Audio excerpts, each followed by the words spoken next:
lava o se whaupoponga nei o tala mai vai whanua i New Zealand, moli nei fo iaso. O le asoe le tula se fulu i tae o na leila, i lumo le maoto al Palemene Wellingtone, lea sa whao o tuai le sa vali al Pacifica Justice, o loo taita ia le tamali i a anai afa anai, i le minsta o vai fafo New Zealand, a fionga vavasa mana ia Winston Peters.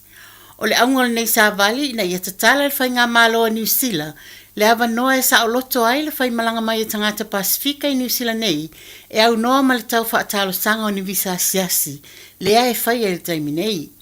E pega na mai moa ina is whaasalaunga tu sao mai e sui o le radio sa moe Wellingtone, e to atele le malo le atunu o mai motu es o Pasifika, na awa i atu i le nei wha moe moe. E le ngata i tangata mātutua ai sawa aia fo i le nau nau atu o nei whanau talavou, e lango ina le mau sa momoli, ma wha leo fo i o lātou langona, i ni a fianga le lei o lo mana nao i a maua mai le nei whe au momoli. Na amata se upu wha maalosi wha le anganga mai le stunga wha whiangainga, o na so o lea ma le tautalanga le a fionga le wha aloalonga ia nai, a o le itu inatu le avanoa i la fionga vasa mana ia, e wha aleo ailo na langolango ina ato atoa malana vaenga, o le nei mau al Pasifika. Na tele isi saunoa ngā sui o atunu ese al Pasifika na whaia, e pe o tonga fiti tu valu maisi, ai mo Samoa, sa saunoa ai le komisina mawalunga o Samoa i Wellingtone, le a fionga a whamsanga whaamtala upu to le a foa. Na maua fo i lava noa e whaatala noa ai, e sui o le radio Samoa nisi o whaipule Pasifika al Palemene, ai o le amo watu i staimi mulmuli se isi o to tonga atoa, o nā whaatala noanga. Ai mole taimi nei o le ua tau nuul wha moe sa ngā lulue fita i ai le vaenga a le Pacifica Justice e whaalau i loa le mau ma sa ili mai le langolango tangata. Ai mai se lawa tangata Pacifica e fito i tonu i ai le nei mata upu. Ma o le a whaatalia i nei se tali mai al maa lo, pe talia pe te ena le mau na savali ai le Palemene i le so. O le masina fau le atala ai le whainga palota fau lea o le ato e whai ai le palota ale local board a Papatoetoe. Ina ua whaale au ngā le whaamsinonga whai tū malo le i unga o le whainga palota a lea vaenga i le tausanga taluai o no ni whaale tonu ntula i mai i le whainga o le palota. Ta ua le pule o whainga palota le pule ngā au kilani a yaini tangata palota e tau yai lawa ni o lato atu lunga il palota le nei o le ato e whai e te tauan whaafso tai leo po le election services. O whaatu langa uma vaenga mo le puipuinga staunga le mu, ma e tau o tele le vaenga tangata palota ina ia li potia ni whaale tonu o le ata walia e mai. O le mta upun ma i le palota taluai na mauai el whamsinonga e fitus fuluiva pepa palota na whaatino e au noa ma se iloa e tangata tonu e whaasino i ai nei pepa palota. Ma na lava le nao whainga e sui ai le i unga o whainga palota le local board i le tausanga taluai lua o lua lima. O le palota le ato e whaia nei e toi whaonga i lava le whainga o le lafo ato pepa palota i Pusameli. Ua iai le fuafuanga a le matanga luenga le Ministry of Social Development o le awha i titia nisi o na tangata ngā lulue e leo ina staunga le mu po o security cards i ona ofisa uma o le wins i le atinu uawau. E tu sama le luas fulu nei ava nofa inga luenga o le awha amtaina il masina fou e au fiai ofisa o le wins i wha ai tu malo i tu atu ma ai te tele o le atinu. Ma o le atu ai na o le luas kula ati i se ofisa na ilo le tolu o lo i ai teimi nei. O lo matoa whaitio ina il vaenga skula ati ma union tangata whainga luenga nei fuafuanga le MST. Ai mai se le mawhawhau atu le tūlanga le puipuinga saunga le mua nei ofisa.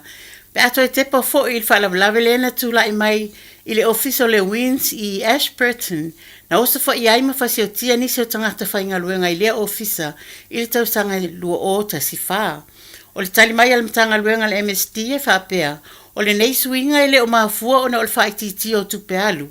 Ai o lo so solo lava i suinga ma le toi whaatulanga ina o whainga fou a wale pui o le stanga le mu. E au fiaile au mai o skula ati e maasane na tutu i fafo. Ai o le au mai umai titono o le ofisa feu ai solo ai ma mata i tu vaenga uma. Ua whalawhala mai il te maita I Minstau tupe, Nicola Willis, ua leo te mamao nei wha iloa mai leo wha maumaunga uma tau whainu mera, o le fufuang fawal whainga maa lo mo kesi, e mautino le a wha I titi ai le tau o lo titongi tangata New Zealand mo le pawa. Ua tau whaile maa lo ia vawe on wha atulangan fufuanga, le ai wha usi ai se no whanga au tu e te uma mai iai le liquefied natural gas, po le LNG I Taranaki, ma o le no whanga o le a whaatupe I se levi po se la fonga e tutongi e company whai il tise. O le manatu al vaenga le Labour, o le nawa la fonga I mautinoa, o le a awhia I lava fo I tangata o lo whaonga ina le il tise, ma e ulava ina toi alua I lunga la tau pili e tutongi. Ain stau no le minsta, o ma e o na whaia uma la tau iloilonga I so se vaenga o lo a mata o na atu ngalu I inisi, ona o lato mana onga, ia wha mautinoa o le a tele atu au ngā mamanuia e maua mai ai nei swinga, e tangata o lo wha o ngā ina le tise, na I lo le popole le tau o le tise. Ai o le a seita lia nei fufuanga le malo, pe moni o le a iese wha mama avenga, mo le atinu le tau o le tise. O tatou talafou na mo le nei fo iaso, tatou whailoa I lasa tai au, wha soi fuaia. Tasilima I Fatolu Amo Radio Samoa.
Demasiada wala petata wala wala ayo fangayo Detele ti amo Oata tia sauro Tu mamau asio sio biai tu maula Ole po wali hori moa atoi no mako fai no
Samoa, kasilima ivokuru amo.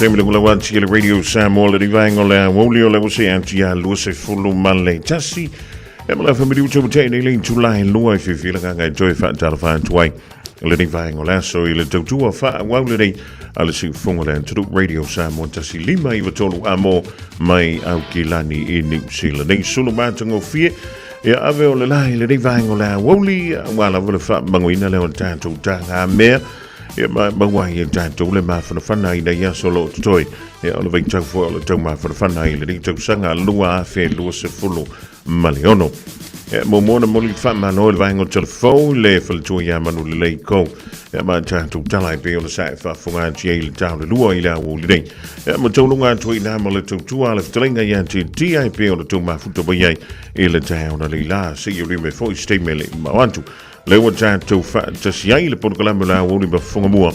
Ia aluantu la wasi i really tūlai ono i le whiawhiana. Nei ono lo whapea ona to shele fiong ya le to se ve mal programe o le nga ngai fo o faiva ole fa talof ele me fio de tua ona pa ya le tua o lo o nga lulu e le mo le po i so se fanta fai to lava ma lo le talo ma lo fo ile on sa ya wa tanto ye fo ile o nga tonu nga le mu o nga wenga tutu ma faiva no filima ya Michelle riva ya so pi ona tanto ye ya talo si o dai ma wala so i fu ma no ina a wale tua ma londa fi ngalo ele me fio tua fo ya tanto pa anga ma sani tama ma tira ma tua o lo va pele no tu ma muri panga tono mo te malawa ma do fuanga o lo tau si ai lo tau soi fu ma no ina o mai o lua o mai oe e po a mai o tau le vai ngo la bu ya asale la ve vela e o le fa tala o le fa malamba am fa ina fa tala to mo le fa to o le fa ya ona fa tala na i tau fa la tu sina savili fo ile le ton e vai ke wa fa ngale ngale moe al wa ku se si fa ye sana fa tau ngai tono lo mo ta po lo la ona o le mele o ye le vai ta wa tu san le yel ngau yel tangan tai le po mala ai pila wa ma wala me foi le wa fa le ke ile au te o le mena le wa mai tawin e pe ona mo mai li poti ya le mtanga wenga o le ile tu sanga ma le foi tu sanga o ye ni sio ile tu wa mo fa yer ko nga me nga e ki nga ma kwa susulu mai le la ya ai ngau ile ka val ya pe tata el fa malamba ave o lo ye tono ta vale e le ngante le o le wantu tu ye tu fe to e ma fa be ma i se ma ko fa nga kwa le le fa le ta u se tu lo e ona wantu lo le to e sherkan ka ya lu ko yo e se vorgan ka le waka mi lo e shaki foi le po ani o lo ya o ani me to tino ta wa dai tono lo mo to po lo la e ma fa yona la to nga wi yang e ko fa no le po ai ko ku ka manga fa fa le la ko shopping tonu ina le wingo le fa mtala a fa wa vela tele ye le lai le ya wo ye pe man ye le lo ka fa le yo lo fa le sa tu le lo la ya fa vo ngai o la la e condition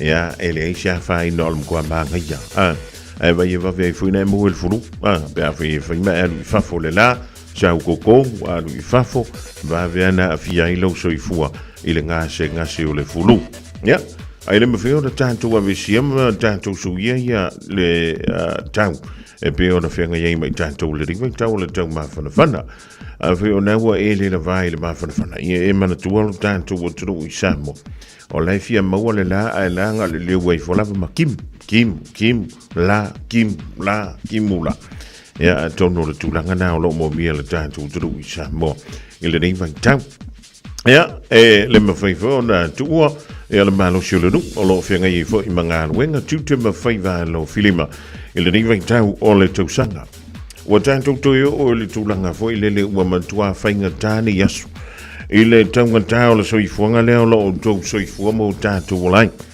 ya me tawina fo inisio ainga wa fa pele a le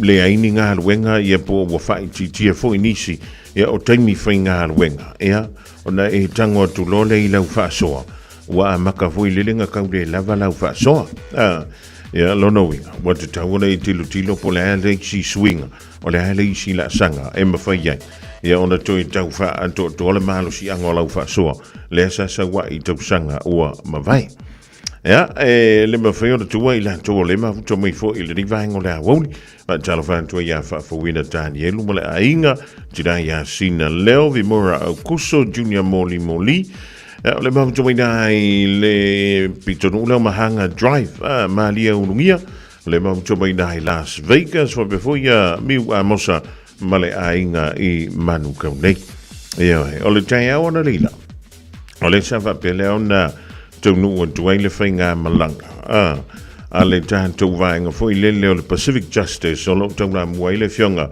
ia anai atha anai e le madang tuole na wa mai ona sila mai mo ia le tanto tro ile fa mo foi e pe ona sa fa pele ona fa tonu wina ile taia ona leila iluma mauta o le pale mene o sila a faila in chile ma ua le fa mo ile taia ona leila o le a e to e fa ma ye le vai ngo le a wo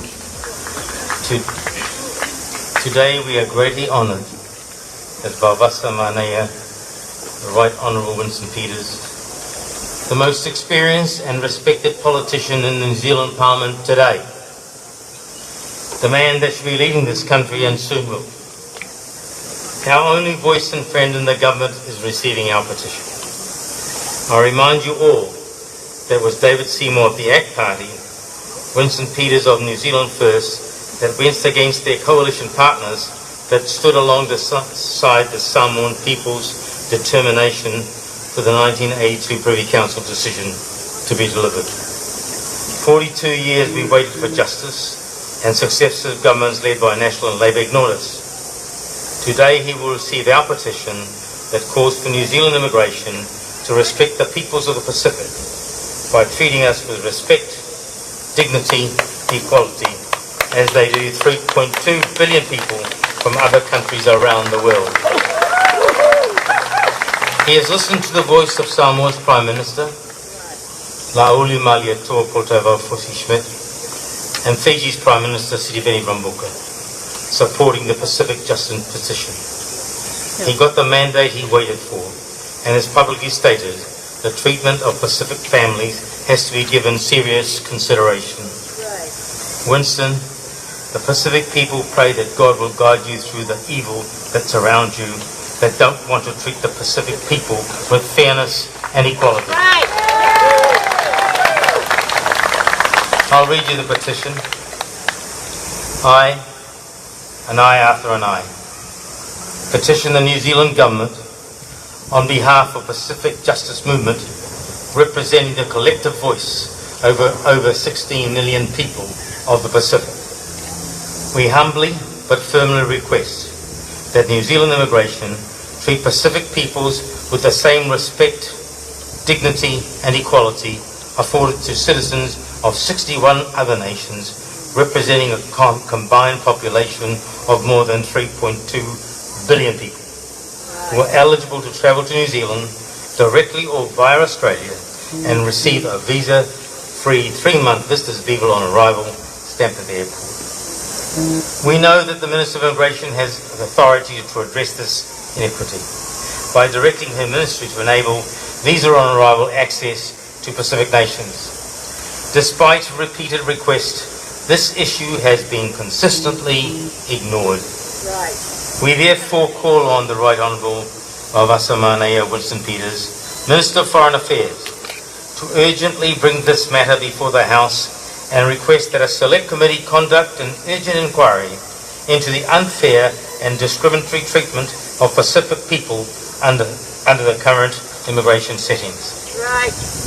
We further request that any final parliamentary vote on this issue be a conscience vote of members of Parliament. Sir, I remind the House that as recently as last year, the New Zealand Immigration Office in Samoa was open only for 1 hour per day. 1 hour per day. To serve a population of 200,000 people. Many travelled by ferry from Savaii to arrive and find the doors closed. Thousands of Aussie businesses aren't paying for team management. Why? Because Connect Team gives small businesses... This was compounded by the expectation that applicants rely on online systems, despite many Pacific villages lacking reliable internet access, despite many people lacking the digital literacy required to navigate these systems. This was not merely inconvenient, it was an insult to the dignity and integrity of our people. Definitely.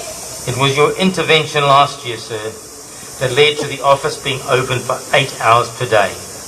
Today, Pacific people have gathered here, and many more wait across the Pacific in the hope that you will once again deliver justice.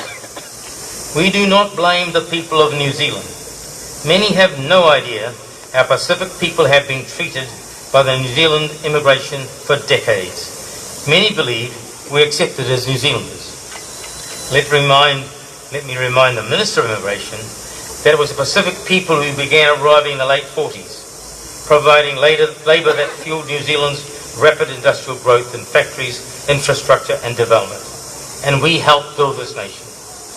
And when our so-called use-by date expired, police with dogs broke into our homes, humiliated our families, and deported our people. Enough is enough. We, the humble people of the Pacific, demand to be treated with respect, dignity, and equality now.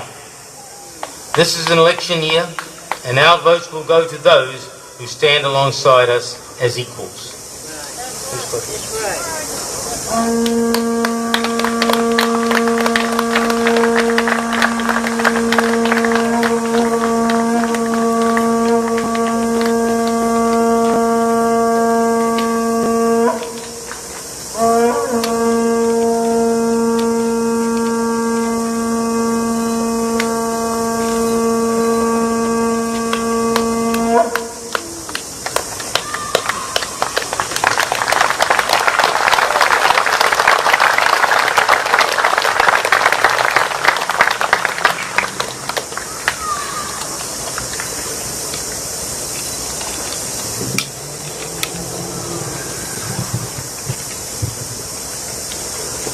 Kia ora, tēnā koutou katoa, greetings, and thank you for being here this morning.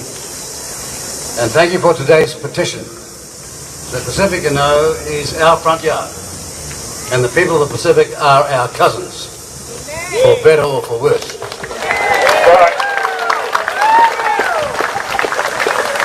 Now, here's the fact. Cousins look after each other and respect each other.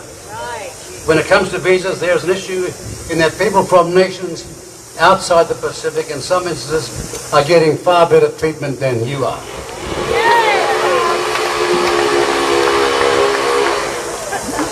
Not in my time. No, didn't you hear me?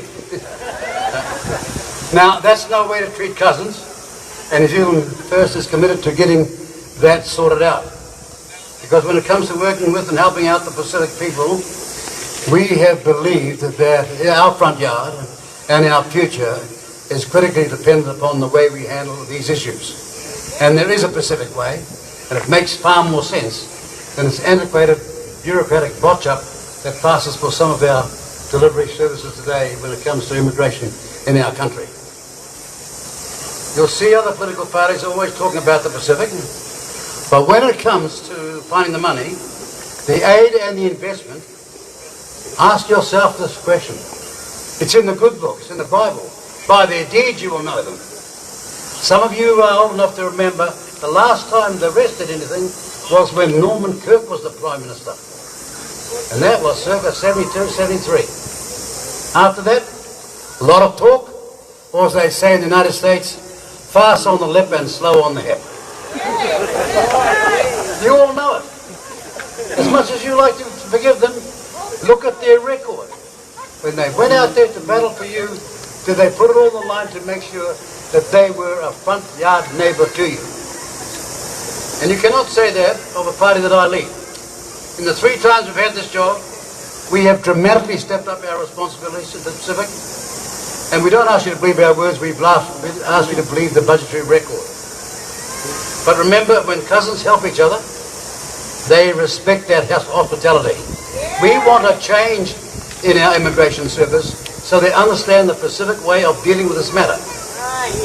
We're cousins, and we respect each other wherever we are.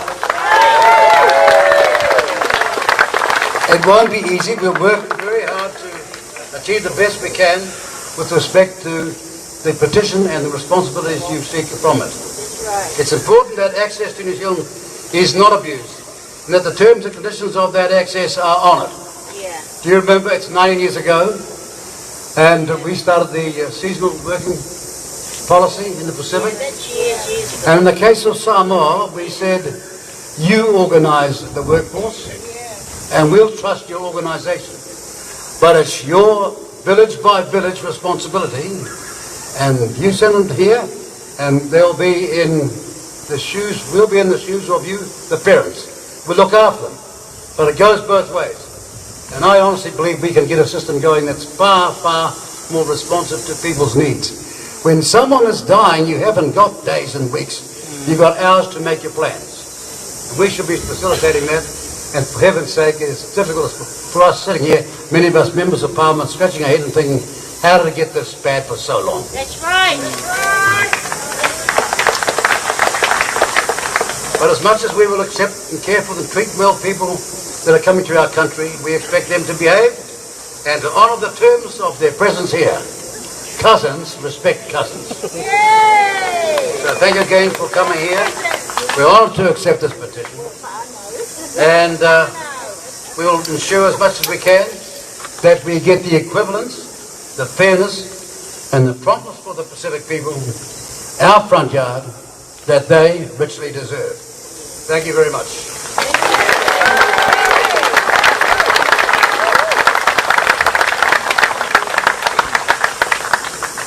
All right.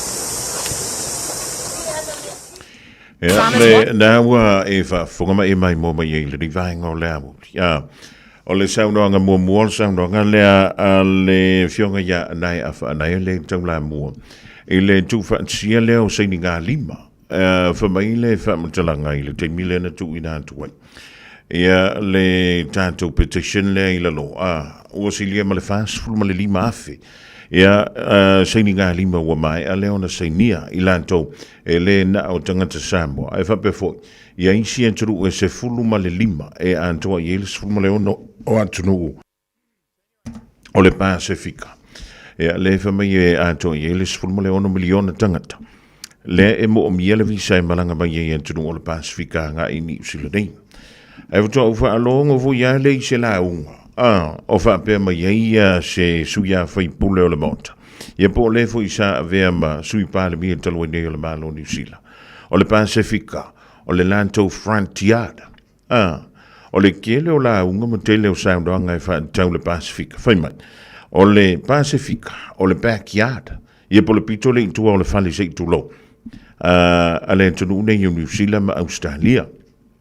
A o stembo mole ta ilo yepe na ta we se sisu ya foi pole talwe e jo fa longa le fa mai mo o le Pasifika o le tanto front yard lua o tanga Pasifika o tanto tausonga ia e mfio le fa pe mai se o kalangwa le ua polokiki ai o te fa ma lo ma fa te le fionga ya na imala na komiti o le vana pisa o mai le tanto sanga o tuana yantu ai le o le timo mo fu ile o tangla mo ile ta mali o le tru masalo po o fa tolu fa ile fa li mana ma tala do ma fa tala do le fionga ya anai ile tanto wala leu e fa tole ile mata pula vale das ya sa ye se te mina o sile to ile fionga ya anai o e wo fia to sangolo soifu ma me ya anai o wo vitus ful mon tu po va lo no winga na wa elitai le pe fa o Sofia i pe o e faingi mea.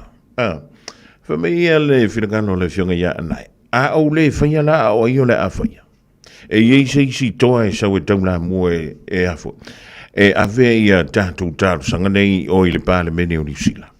Walo manino fo i le saunanga i le tai au na lila. E le fa pe o le antau whaatali i le malo.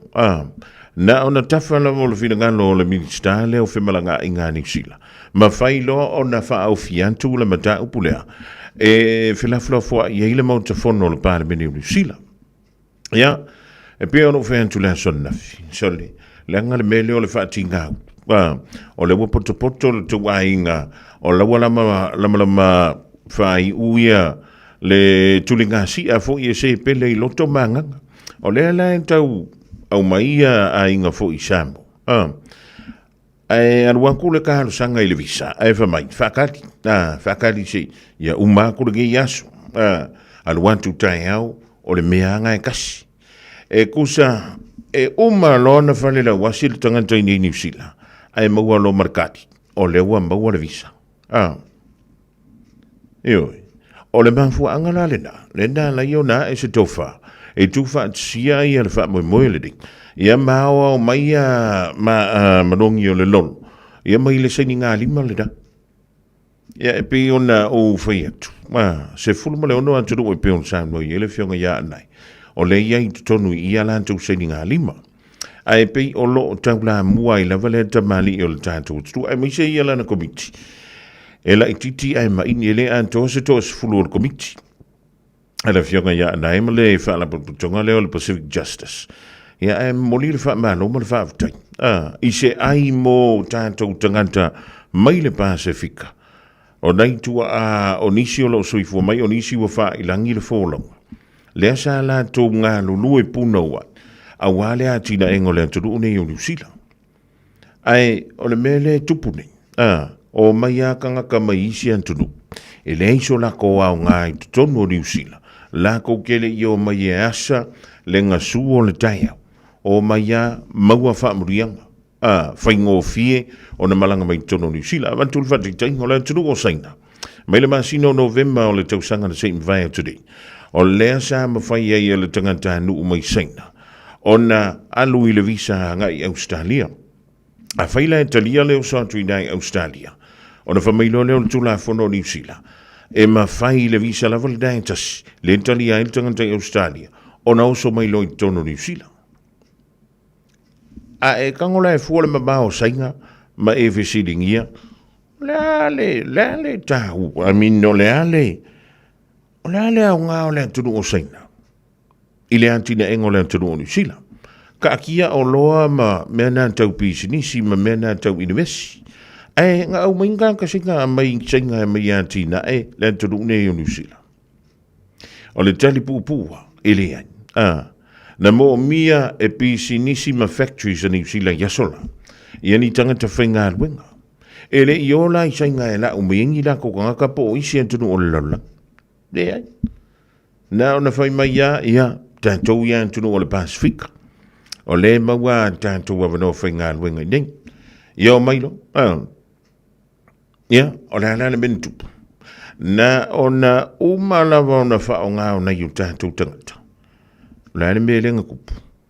Lele i le vātu nei ana whaanto e se i le vālo New Zealand. I le tātou mālo Samoa. Maona tangata. Ia onga o le kuli foi lele wha manu se i tulo. O nei o tātou tangata ala en tō whawha. Whamailanga o vaso i ngai whatever kam koe fo i Samoa. Au la menga ama yei fua. Awahe, o le mena, o le nau ta ingo New Zealand i mawhai o nā ti na elo nā tunu. Le nā leina au maina i o tātou tangata. Ia o ka kou ia la sa, anu ka kai e whirunga i mau banga, anu e whangoka, anu e whairingi maranga. Ia. O lea la e whaatalo sa ngātu. Ai o le mele sa tupu. E sa o le leia le sau nanga le na o whaalongoti ai. Tau sanga le nsei vānturi. O le suinga sa iei le ofiso whemalanga i ngā New Zealand leanga makwai au le o whaila. Whaimai, e tasi le i tūla, e tatala ai le ofisa, mō tālo sanga na i o tātou tangata. Soli. Wanga koe ngā me whaavare wālea whapenga. I le marienga ia male tātou whiangenga fo i le leo leafo. Treaty of Friendship. E ini whainga moe whapenga aunga whai. Tūstaro sanga mo le whaing malanga mai New Zealand. Ai na o le tasi le i tūla. E tatala ai le ofisa. Soli. Makua maku iau. Ia koe ngā me whapea. Ai ma molil whaptai. Ia i lato. Ia le sanga i antu le lo. Le na main tau antu ia whio lolo lava. Le na malanga antu lunga nei au kilani. Ia ma le tau telefo o nisi. O nasa hanga i ane mai nai. No tutua oi nai le lau mua. Ia wale wha tau te leino le whainu mero i lato. Le sanga i antu e moli. Moli le tātou petition. Nga i le malo New Zealand. Tau lantu lea. E le sunga iawa wasa mana ia Winston Peters. E wape fo ia le sui pālamia ia David Seymour. E ui lava e eikain. Ia e pi e se mai erkalangoa a le sui pālamia. Ia ae o le mepi tosili o na tau. O le naua tau au inatu. Ia si kako whakalila po o le arkein. O le awhela fulafo ai. Ia ma pe tafo le whingano le fionga le li i minista o whemalanga i ngā New Zealand. Ina ia a vantula mata upule talanoina i te tonu o le pāle mene o New Zealand. Ia, o le mea pito silio na tāua, o le taumawhai. Ia, e le siri iangea ia le mole me tau, o le nofo mawhau iai, nei lo le o iai ma taumawhai i whaatino. Ia, o se tasina vaenga, ia molo si le fia o se taim, Ia ona wina tu leo nisi ufidangalo i latou. Le sa awai e tia i le whamamwele i le aso ana i le tai ona li la. O leo ato e sifulurua ma le awhamiriu te ona ta leo le Julai tolu i le rifo i vaengo le awoli ni ua e sa uni e piki le whana wa onga wa e tau nuu loto a olo a onga le whanau e a talo si ola na wa e tau nuu malamanuia wa i tato leina sama wia na vasa vase au tafole awal whai o ngai ke pakairunga e a maua la sau tiket au e ke komumu o never been to laugh e sa le pakai kusa picking of kongor kavan e matua fa sa la vona e no fo pe tu e la tavale lunga na alofa lava au tiro o le tala fia o fai te nei tu sanga mai le ona sfulu lima sfulu valto sanga le matua o soifua o fai tino nai pol kalambe o siaki ma fa atonga au po tau fale manava e le esenga luenga tele te faia e au lia lole lima sfulu valu le lima iwa tau sanga le matua o lo soifua o le alafo fua atu ila upusa meli ia le pusa mo so esu enga ma fa atonga au ma tau fale manava ma fa amanui atu lo waso fanau ai o le vaenga e le leia o le amo fua pusa ma mea fai ngā luenga mo le whatinei no ia wha ata ma suenga e tailua tausanga malafu atu se i o ina e au lia e fitus fulima tausanga le matua o lo suifua. A vave iloa, ma mau e suenga ma wha ata o ngā au po tau fale manava le ka nese le amatanga e ma whai o na tonga whatia ma le manuia e le aise tongi e vave ma whai ngofie. O suenga ma wha ata o ngā au po tau fale manava e ma whai o na wha sao ina iola a mau alola upusa whai loa. I feel our so sad. Omega Ka, Diana knowing more. Omega Ka, Sagaleta Mofie. Omega Ka, Fili Mailoile Omega Ka. Omega Cars, lua selau Diabetes Drive i Manukau. Pole telefoni o iwa lua fitu lima valu tasi lua. Susu mai Manukau ne. Omega Ka. Malole kesile Omega Ka. Matau te whaia ni fo aroi le aso lava e te fio mai ai i le Shine Dental ai e iai e inga whaapitoa. Matau te salia le Afterpay, Zip, Q Cards, whaapea wins quotes i le Shine Dental. E whaia fua whaatalonoanga ma le ACC i le Shine Dental. Le aise tongi mo whanau i le bao le se furulua i le se furuwalu tusanga i le Shine Dental. Talanoa mai le tongi ino le whainga o nifo e whaonga ai le Zip, Smile Now, Pay Later. Le aise tului i le Shine Dental. A fio mai le 575 Great South Road, Manukau, pe bala aule lua fitu ono fafa. Lua fitu ono fafa mo le Shine Dental. Radio Samoa. Taslima Ivatolu. Amo.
Whakamali e nao le punia la va ai le ringaingo le woli ma le whaafianga e momoli tui oi lo tuawa o ngā ale whana wa piki ai la tau stimulo toi mau e le tu wahi o a onga se lina si o simala inga va talavatu niko le wea mara tu au fuala au le ria so lunu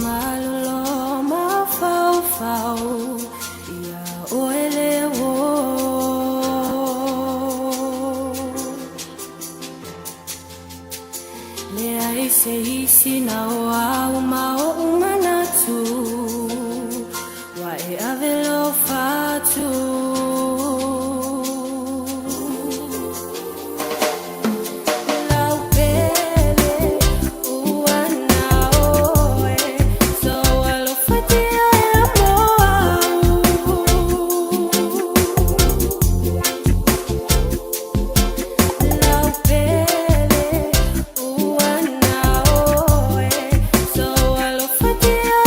Oh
Talo falawa o talafo o le Radio Samoa. Mo atu mai Hong Kong, o te tasi tangata whaasalawi longa Hong Kong o Jimmy Lai, o whaasalaina nei le 20 tausanga le whare pui ma o whaamutai ma le whinaunga umi, e winga le mata upu le te tonu o Hong Kong. O Jimmy Lai, fitu su palu tausanga le soifua o se pilionea, o ia le isi na mōlia i le whaitio i le malo, talo na whaia nisi o tū la whono fau, a Beijing i le lua whelua se fulu.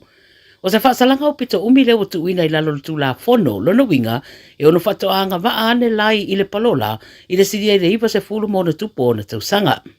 Wafu ai le wala awane mai isi tangata i whafo mai o le atunu, ia whaasa o loto lai. O Trump le isi e lango i le whaasa o loto le ri whaasaralau, ma o lo whataua ina le malanga o Trump i saina i se teimi e leo toe mamao, e whairo i aima le taitai o saina o Xi Jinping. E lua mōrianga o whaamaunia o Jimmy Lai, mōrianga whaatau i le tūlanga tau le puipuinga. I wharani, wauna ia le presidente o le atunu Emmanuel Macron, Europa, ia tuuina i lātou i lungo le world stage, o na watatau nei lo na whaata o Europa o se malusianga o le power. Wai mai le BBC le whaatupula ia pea o whaamatau mai a saina whaapea Lucia, ma Amerika foi, o tāua ia Macron, o fasiringia pe o sauni e Europa e avea mapawa po o se malusianga. Wai mai Macron o le fasili po o sauni Europa e avea masatasi o malusianga tele le tutau le tamau ainga, tupe, puipuinga, mawhainga whaate mukalasi. Fuai whaamtalanga le li presidene, luas fulfitu sui o le atu Europa e mana o miona inivesi, i tausanga ta itasi a whaale leia i le tūlanga tau le puipuinga, ma le saunga le mu e maise o le toma i whaona po nei. Whaeloa Macron, sa mawhaio na wane whaatasi Europa e tā ofi taua, whausia maketi, maisi au aunanga, ai le o mawhai lava o na sila Europa i le avea o ilatou o se tasi o malusianga po o se pawa. I Indonesia, wa whaeloa mai e le lātou taitai wa tāpena nei lo lātou atunuu, e tu watu le o atu i le valu wafe o ana fita mō Gaza. O le atunu mua leo o whaeloa le whaia o lea fuafuanga i lalo le vaenga lua, o le malienga mo le while e mui sa sae tūtu tonu, leo lo tau la muai a Amerika, ma sāsainia i le tausanga na te nei. Whaeloa le whaelulunga o le amia Indonesia, o General Maruli Simanjuntak, wa amata to le ninga ana fita, ma lo tau la i la lātou au unanga i tong fitinga, ma au unanga tau insinia i te tonu o Gaza. O Indonesia le isi atunu ua awaiane i le Board of Peace a Trump, ma o stasi o tūlanga i te tau na whaatino, pe o na whaatonu inane le pūlenga o malo o whaatasi, o le whaia leo se malusianga o le International Stabilization Force, po le ISF, e whesosoani i tua oi o Gaza, e wha amautinoa le saunga le mū ma le AVC mai, o a upenga mai le Hamas. O le aso se fulu iwa le masina nei o whaatulanga ai le urua i whono tanga, a le whono whaatonu le nei le Board of Peace. Mai Australia wa yaila pata inga, wa whaamatu watu e leo i le so, mo i la tōlo o fuafua e au wai solo te te e le lau mua Australia o Canberra, e whaero airo lātou te te e le asiasi mai i Australia, o le presidente o Israel Isaac Herzog. Wha mai te tai leo i le ACT, e lātou te whaalo alongia, le ai a tatau o tangata te te e ai i awala file mū. Peitai, e iai ngai o inga e solia i tū la fono, ma avea malamatianga i le saunga le mū o tangata lutele. O tūlanga la ia, o le atali atu lava iai malu o le malo. Whailoa le tai leo, le awha o popo, le awha i le awha ngā ruenga ngā lua i no whanga i whai ai sol te te ma wa wha matu wane ia lapta inga i le mai au le te te sa whai a foi, i le aso sana te nei i sini, na wha taututu wai leo manisi o le au te te. O wha manino le tai leo i tangata o lo tu whaatsia sol te te ia wha mautinoa e wha atino i se ngā yo inga while mū, ma i austa ia wha tonu ngā leo. Ma le talamuli mai New Zealand ma sa mo fo o le sa vea mo mua ma fai pule le Parliament o New Zealand o Anae Arthur Anae ma le Pacific Justice o tau au ina le petition po le tarosanga le Parliament o New Zealand i le soi weringi tone tarosanga i winga i le tatau na whaatutusa le whainga o tangata se siatu i New Zealand mai le Pasifika ma isi tangata mai atunu e ono se fulu o lo o mawhai o na ulufale i Aotearoa. O le petition tau aoina le taitai o le New Zealand First Winston Peters, ma ua tarosanga i mo se whainga o fia mataunga o fia mo tangata mai atunu e ono o le Pasifika e au fia ima Samoa i tūlanga tau visa e ulufalea i New Zealand. Whairoe le Radio New Zealand se whamtalanga mai a anae, wa sidia i le whasa furu di mawhi tangata ua sainia le petition.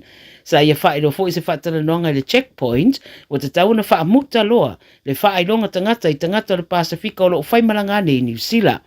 Sa noa anae le ripoti le le teimi nei, e tusa ma le tolu tesima le 2 piliona tangata mai vaenga SS le larolangi, o lo mawhai una whaimalanga sa oane i New Zealand pe ui ane fo i Australia a ngai i New Zealand, e mawhai una tu ina iai visa asiasi pe a tau nuu i New Zealand.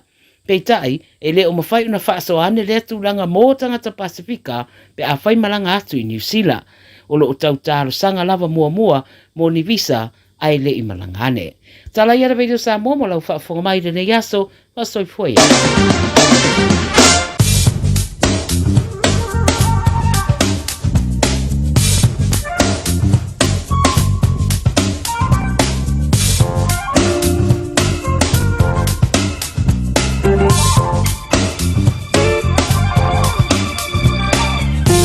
Ole antilanga whaatai le whalatui a Miriama la toa po marema tātou tala.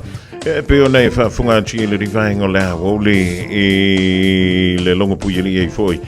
O lo o taupa ia ma lo o tau mamalu ma lo la vale o sai e ma lo foi ia le tawa tai. Pa talafan tu foi lea i le rivaenga lea wole mantua e le gantu i leo le whana wa onga o le nawa tu wa onga o le ria lulu lea so le tupu ma lo tamitia ma yung tawa ma ia lea onga i le ring foi yaso sa ea onga e po le dasa e no foi le falea le lei fa mau le lei nu spa tono le tawa ta vale e a tonu lo fale sui o fua onga faisina me ai faisina koma ma toi va ai le ia me onga pe ia ini me onga e ono fai i le afie videi po le poana nei ia o le venga nei le tātou talo le tau mo le somla soa taiao po le anga ia tu le poana nei mala soa taiao mo i tātou nei au kilani pero a huina mai le official le vai tau o le sofa mai e ono yeina i wanga i teimio le hawoli o lau tawa e antui fafole seki a tātou i au kilani sauterei e angi manu mai fo i savili le so mai le tu i sa sae faisi vivela o le so luas fulmar fitu tikeri e le vela le ta ua o nisi o taimi a tolo o tolu luas fulmar iwa tolu se ful o le a whapelea o na ngoto le la i le poana nei le luas ful tolu mirute te ai le tu la he valu a o lona malu i le poana nei se fulu ma le valu tikeri o le venga la soa tai au e o soane le la i le tai au le tois fulu tolu minute le tu la e fitu i le tai au fa mai a o nisi o fuanga o savili angi mai le tu i sa sai mai to fatau ta o nisi o taimi o la woli i le angi mai leo na savili pa talavan tu i lole i lo tātou utru i Samoa ma lo na ngā lue ma lo foi e le ono sai tute ma ngā luenga e pei ona whenga iai e mautou i le rei foi a so lulula tu wa e talo si o le dai so longa le lei e ngā luenga tute ma whaiva lo filima ale pa ia malo le tātou utru foi Samoa o mei o se vaenga o vitai inga o sa vili whaatasi matimu whapea wila mawhai tiliolo o ta otopea e lunga e o Samoa. O le tala fia la pta inga mo timonga mawha ua whaalea o ngā ina nei mo laufuro o mo Samoa. Whautuanga mo lolonga ua whaalea o ngā ina nei mo vaitawhi uma ma no fuanga mo la lano e a fia ngō fie. Whautuanga mo sa vili malolosi ua whaalea o ngā ina nei mo laufuro o mo Samoa na o fautuanga mo timonga mamafa o lea ua wha malo sia nei mo laufurua uma o lo tātou uturu. O le vainga mo leanga i antu le puana nei mo Samoa e tōru vava solai timu mai mamafa ai pupu wha pena i wila ma whai tili e iai teimi o lea wauli mele fiafi. O le vainga mo lea soa tai au mo Samoa ole a tō ulu vava solo ai ia nai timu. O le tulanga nei piona i winga o le tau i le somala soa te hau le ngata mo au ki lani e whapefoi i alo tātou whaasidomanga i Samoa wa talafanto i a Luther Selu Yese e wapefoi i a Manisha mara inga le mahu tomele di vaengo la wauli 24 hours a day, 7 days a week, Radio Samoa streaming live on www.radiosamoa.co.nz.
le Pacific Land Band i le vang o la woli da o se fulu lima minute o te ene le July tolu toi fa talo fan toi pa fa o love toi ma to mai le vang o la so le tanto tu fa talo fan toi fo ile mano le to i Samoa o le download fa ngaina le tanto tu ile fa mo tasi o no tesi malatasi i lau le tio fa longo po tono fo o lo sa ile talo fan toi pia me se fo ia le motutele sala faiva talavan tu ia ma merita vaipua o le mafuto mai na ile la mo wele tone fa mai fa ya si vevel ia kusale ya ka ko je le me mali piko sili ka vela ko la woni ile yo kala stit ia ta to le dei vai ta ia fa ka li fu yo mai le tau malu yang ka ko ma li fa ta si fu la ia le tue fa malo atu man tu le danga ia tue piki le fana wa onga i le fo ia woli ia malo to mai tiva ia ne lo fu spa tono le to ta vale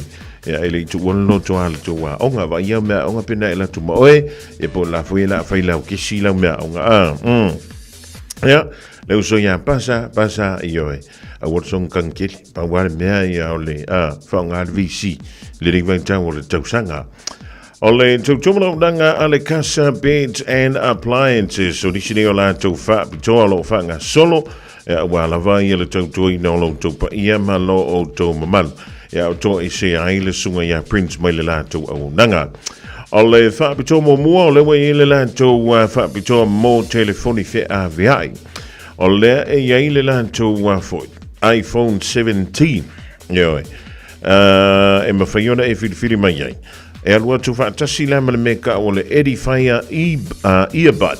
Ia po le me foi le whaarongolongo e tu ui te linga. Filifili o i o loa na elua. iPhone 17 ma le Edifier earbud.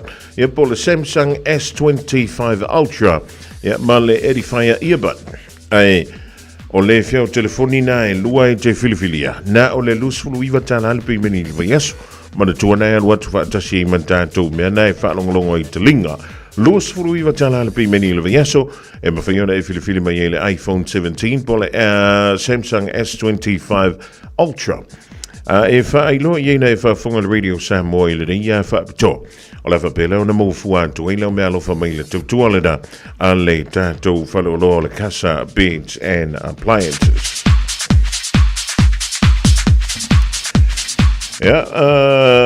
Tātou wanga i antule mo le potu mano lo a wafu i au talinga malo o le nei tausanga fuu an tātou i ei nei. O lo i ele tātou seti no fua o le potu mano lo o le tuainga o le leather. No fua tolu, no fua lua, ia male no fua single e tasi. O me i se malan o le daula o mawai tātou la lai tolu o le Casa Beds. E na o le luas fulmana iwa tā la le peimeni le vayaso, lua iwa tā la le peimeni le vayaso, e mawai au no fua nai no fua tolu, no fua lua, e male no fua single e tasi. E maua fui lau me alofa pe a whailo atu. O lena e whaafunga i le tautua le Radio Samoa i le foi au nanga po le whaapitoa mai le Casa Beds and Appliances. Se mali atu le tātou sai le whaapitoa le tonu o le riva yaso lo i elementa o le TV Hot Special.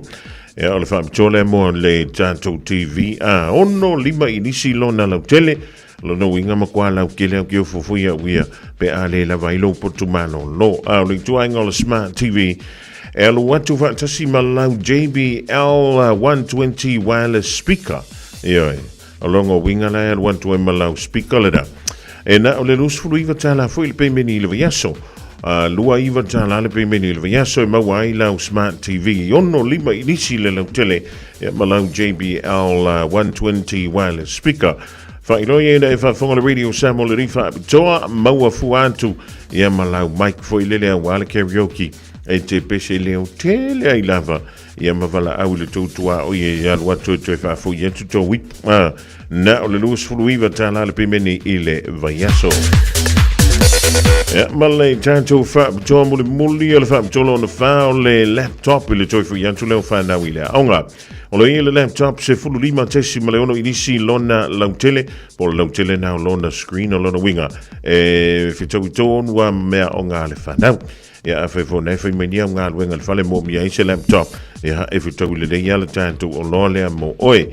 Anu wantu fantasi le laptop ma le mouse anto ai fo malona ato i le da o le se fulu ma le ono tala le peimeni le vaiaso se fulu ono tala i le vaiaso i te mawai i le laptop se fulu lima tesi ma le ono inisi le lautele o le mouse anto ai fo ma le ato o le laptop ia mai talia fo i wins quotes le ngantai lea ia e mawhaiona e talanoa iai le lātou tautua ia ma le lātou au nanga fo i ona lalai tolu o tahuhu whawhi to wha Great South Roadie o tahuhu au ta whatonu lava o le KFC le masanga ai ngā haikere i anu ko a inga e nai au kilani sifo i Henderson o le tolu fitu iwa Great North Road i Henderson e te maua iai ia le isi la le da o le whanolo le Casa Beds ia ma tātou walo alala i le laumua i Wellington i nai porirua o lo maua le tātou whanoloa i le tasi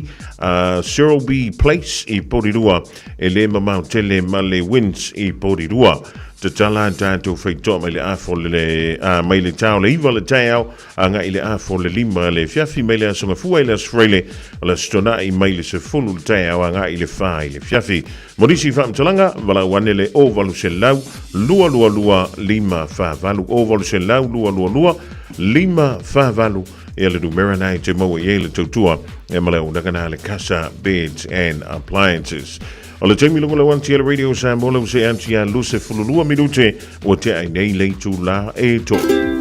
Talo fa Samoa wa ule nei o kasu tialu a wale sui ale ngila o le kio a eva mai ina se fululima iva kolu a mo radio Samoa Bevela a. O ringa le ante anta le July fa o danto se fa bo ponga un tanto tala I vai frua mai le Pasifika malalang le na fonga danto le faltu ya Miriam mala la topo mari le July tolu ila wa ulidei on so anto ile mala tanto polo masani yo le malu I fale e ma faltu ya Emily Palamo le loan market pe fa yo nai fufua e fa tau se to fole montu ile dei tau sanga fo.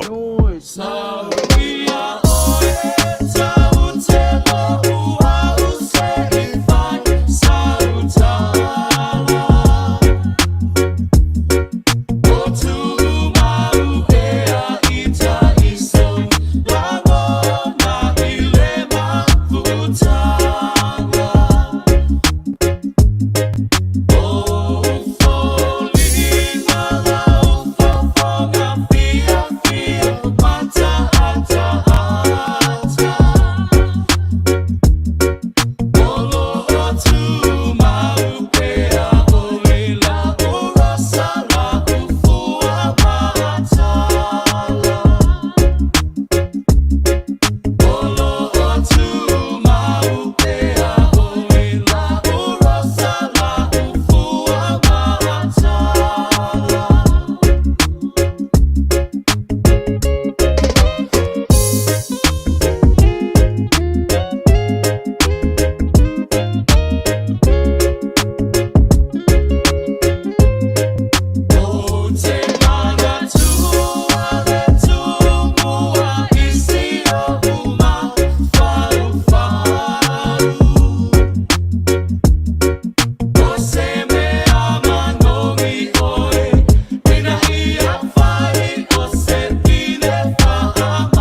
Vivianga sui filoi o le rivaenga o le awoli le tautua whaaua le radio Samoa tasi lima I watolo a mo. E toi whaatala whaantua I pēr whai o le vutua mawata mai le rivaenga o le awoli. O mai ona e silsilama e mai mo fo I le tūlanga I pe o le iai le taunu watu lea o le tātou whainga malanga. A le Pacific Justice I le laumua I Wellington I le tae ona li la unga I pe ona wha I loa ai le aunga o le wha moi moi. E malatalia fo I le tiktai le vang whai a le New Zealand First of Avasa mana I Winston Peters o le wha moi moi pe ona tau au ina le whionga ia anai a wha nai. E ai sa awa ia tui fo I ma nisi o sui o lo tātu o turu I le tae ona le la o lo I tono le vaenga le leiba ia po le tua ngai fo I o le malo New Zealand. E wala vai ia le mai mo le sila fo le tātu tunu si mai alau mai mo le rivaenga le huli malo fa. Thank you for taking the time to talk to us. Can you share with us what today means and as well as what is Labour's stance on this petition? Yeah, so look, whaftaila mo le wanoa, I mai se fo nei asa wauria malmanuia. Just to apologise because we've all got select committee meetings. So le lawa mato mai e whaali mato lango a wale mata upu. O le mata upu e le whaapea e manino e matua I lave a. Sa iai fo le mau a le Labour Party. A wā ia le mata upu lava lea. O lo tamo whai pēr mātou ina ia whinau. A wā le mata upu le visa. So it's not something new. And we have been working in the background. We did have a policy in 2023 in terms of a short-term visa, pretty much similar to what le Awhiongia Awhaanai was, the work that he's been doing. So ia mātou la o nei, e selita ua e whaali lava le lango o tatou tamamatina tua asinsina ia male community. And some of you will know that I was the select committee member that worked on the citizenship of Samoa, and we really pushed a number of things. Ai e leo whapea ua mae el mta upu, e tele ia mau, te mamatina, ia e me se foi a whiongia ata. So today is about solidarity. Today is about calling out the members and saying, we need your support. One thing I do want to share is that we have not been briefed. I le mata upu lava lea, I le pepala lewa a mai. Ai, tali tonu, o le a mātou wa aia pēr, I le mata upu lea, le petition, lea ua tu'u mai nei, and so we'll go from there. So, Paula, sina whakmatalanga pupu'u, ai whakataila mo lea manoa. You talked about solidarity and what it means being here with all others, amongst 6 Pacific Islanders to petition about visa on arrival here in Aotearoa. Well, when I looked at the citizenship last year, it wasn't just about Samoa. One of the things that I had to do as a Member of Parliament is I went back and looked at 100 years of the Whiangainga or the Mata Upu of New Zealand and the Pacific Islands. And in particular, I was really interested in the relationship for le Whiangainga, the Treaty of Friendship a Samoa, Manipsila. When I read that, it's actually quite vague. What I'm meaning is it doesn't really stipulate. So what that means is it can be open to anyone's interpretation. O le mea tāua, e te tau ona iai se avanua, ina ia whaalongolongo po oa, mau po oa mata upu, lo o langa mai e tato community, because it's the community telling us, and then we have to do our ngaluenga in Parliament to help. O le a ia le awala e mawhai, e ona whaafengo fie whenanga our people. So, Yatia Ulavaya is a Member of Parliament representing our people. It's about, I have to listen, what is our community saying? What is the relationship with us and the Samoan government? Because e manatua, e le whapea mawhai ono atu New Zealand po o Nisiol Palmini. E fo ina le ia whai atu sa o i le Palmino Samoa e pule lava Samoa la tonga malo ia e o se whamasaranga pupu. But you know, we need to stand strong, stand tall, and stand together. We all do different things in our jobs. There's a reason for that God has planned that for us. But I'm really positive. You know, I'm really, really happy to see our community because we have got so many Samoans in New Zealand. So, Thank you so much, Mama, for your time. thank you. Tala Mama, thank you. Ja, le dawa e silsila mai e whaafonga tu fo i le tūlanga piuri e le whaantalano ina le o se tasi o suia whaipule o le maunta i Wellington, lau mua i Wellington i le tai au na leila.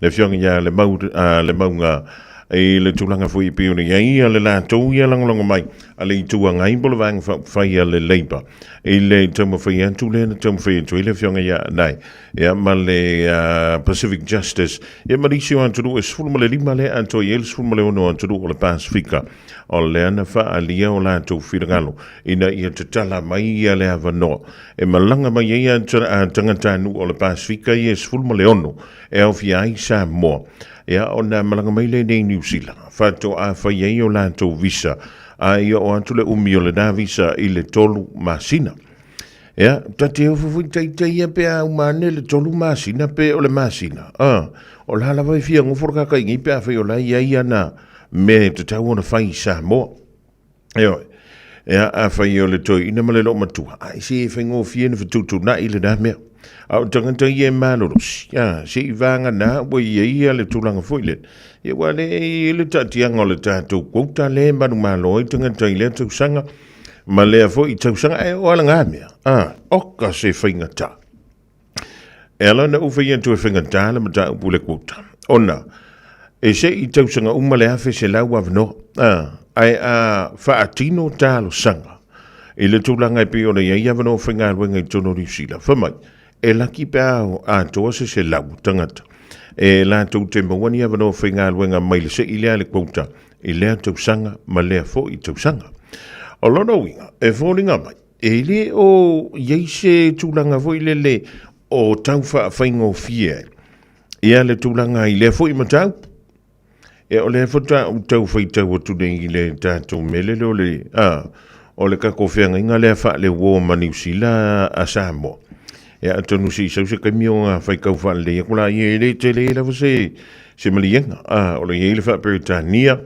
ia ma le fa sa mofo ia ma o fai le va talo na fa ia le tanto fenga le ile va o New Zealand ma sa mo e pe ona sa fa maluina mailea ile aso mua o le masino o kuso ile tausanga ia feiva se la wonos fuma lua e atonu o le mai aila ia leo na tuto tasi o le tātou malo o sa moa i le dawaita le na whaiai loa le malienga lea po le whiangainga lea e o le fsil te lea la e tula i mai i le mata pule o angi mea le lei ua ma whai o na whaafingofia i le tātou no nofua ia ma le malo New Zealand awa a whai le whainga a whai se whiangainga o se whaingawo a tātou tala noa i le meta o le whaingawo ia nai tila fia e lea sisi o kako i le isanga wo ia o le si whaitei e alua se whaingawo whaape se whaamatalanga se sole e lea ia li ua uta wala ua olo uso monia ia tātou tūna ma tātou wanga o kau whape ngā maila le malo New Zealand e ala ia na tūla whono i le mele ka o le whawhia ngai ia masamo a tono le taliwhingo fia la tamai ia isi mea kau whio lolo mai e i vo isi mea ma kua misi a koa ia a tono se tūlanga fo i le tau tūla tamai ai se whala blawe whala na tūrai tūlai mai tono le tātou tono ia na paula nau vaenga tāte le whesilingi a i le vawe o nao o anto le whasoswani ia ale malo New Zealand tawala antule i lana ami ia le masani o malanga atu sa mo mo toi fa le ia no fanga ia o awala o umani vaenga e mo mi ai se whasoswani le taimi o whala blawe whala na tura ai o mai loa lai mata upu ia e le tatau ona whaingata a wana pauala me lea e tā ua mai i e le whianga ia anai. Pa wala mafua angale te te le ile malo New Zealand. Ile fa tanga ina male fa faingo fie ina o tātou visa. O le fa maile e fia o tātou tangata overstay. Ia, a tonu e iei nisi o lo fia faile nā mea. Ai masano a fa fainu mera pe fa pasene. Ai longa e o antui lunga se luas fulu pe tolu sul pasene. O le tau o fai o tangata Samoa tono New Zealand o lo o vai le teimilne. Ia mai tata mai tauina vui le lei ofisa o fe malanga inga. O le la vai tau mawhaina i o tātou tangata. E wha tino ia tālo sanga fo. Ia mālu e le fia fe o tāla. E whaia le tūlanga le. O le ala me le wha whingo fia i le process. O le ala me le wha whingo fia i ona talia tālo sanga. Ia ai wha mawhai lo la le wha salanga. Wa le mea nei tauna wha whingo fia. Whingo fia no fi mai tonu. A ia makwai mawhale sala. Ioi, a whina e sau tono le visa e tolu masina. Te tauna a toa le tolu masina mo e toi fo i Samoa. Ioi, a whai e telefoi, o le a makwa su e o kia oe. Ko waku i e margaka nga langolongo ina pe sponsor ina oe. E matua i wha sala. I lota i tāna langona na oita. Ina ia wha whaingo fiai. O na mawhai o na malanga mai nei o tātou tangata. Mai Samoa, i New Zealand ni. Ua fia ka o le visa ngawa i le vai taimil ni. Ioi, ua le koe kau ngofi. Wa so la saka wha longo e se lau mo nkupu. Ua fia le wai i le vai taimil ni. Ianga, le ise meila no i fo se lua se lau ka la ua lunga umatau o mea uma. Ai ua fia ka o le pase se le wai i tātou le ring vai tau. Ianga, fa popolo ye maleo so la malanga e fia la le meka penga mai le finga malanga le ni vita e ana ai ava pe fa fingo fie na fa si awal pe la na ye le tulanga le o tar sanga ino le visa le ai talia oka se fa fingo fie lo wi em fia na malanga bel tanga tele really in ipsilering mai sam yo to fo ili sam le so fu le finga lo a sa fu e mana o se va yaso yo ngai ma fa a o le mepi to silio na tau ia kuku ma ai matanga luenga umailua femalanga inga Samoa ma New Zealand fa popo ti ye malefu malevanga fo ile le immigration fa popo kulo ye maleo nga o ngali uska ia ave Samoa ava kusawa ave lo i utai o tan malala wala fa mai le komisina fo ile le o le timini yo la kire vango uka yo ai ka kia fufu kai e le tangata i sau e le usta i le tūla fono. I le nei vai tau ma le tamtolu fōu le o tātou iei. O le pei o asola e lafi. Si uka kai su e vai tamine. Wa whaingo fia. Wa whaingo fia ri fongamu. Ia re whaingo fia wai. E po e lo lau sau fia rui foi lunga maua le iei a po fere menga ka whau mai. E oe. Ia o le tūlanga le ra. Ia e o nao tātou moonga. O nei moi mitinga. Ai tālo sia ia vave mai se tenga. O la whape leo na mawhai e o tātou tanga. O na malanga mai New Zealand. Matali ele visa le tolu masina. Ia pe ka whale finga ngalo le pāle me.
think a minute.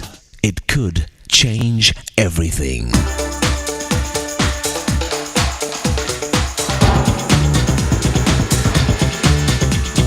Think a minute. Recently, a small town in California needed to get a new water pipe system. A town member suggested they ask the larger city of Los Angeles for advice, since they were much more experienced. He said, if we can profit by another city's mistakes, I think we should do so. But then another town member jumped to his feet in anger and with great pride in his little town said, why should we profit from the mistakes of Los Angeles? I say that our town is big enough to make its own mistakes. We have good advice around us all the time. There are many good books full of wisdom for living. We learn in school all the knowledge mankind has worked for thousands of years to learn, not to mention our own wise parents, grandparents, aunts and uncles, older brothers and sisters, friends and business people. There's an old African song that says, when an old person dies, a library of wisdom burns down. But you know, all the advice in the world is worth next to nothing unless it's actually taken and applied. Someone said, everyone receives advice, but only the wise use it. If we're too proud and stubborn to learn from others, then we'll never learn how to live better, happier lives. No one can live long enough to make all the mistakes in life there are to make. So there's no reason to keep repeating the same mistakes millions of others have already made and paid for. And it starts with correcting the biggest mistake we've all made. And that's simply been our choice not to live life the way our Maker designed it to work, for our own happiness and good. You see, we have to be willing to live His way before we can start enjoying the good life He made and wants us to have. So today, why not start learning the easy way and ask Jesus to forgive you for all your past mistakes from living your own way. Then ask Him to take charge and help you start living His true way, since it is the way that can give you real success and satisfaction. Just think a minute.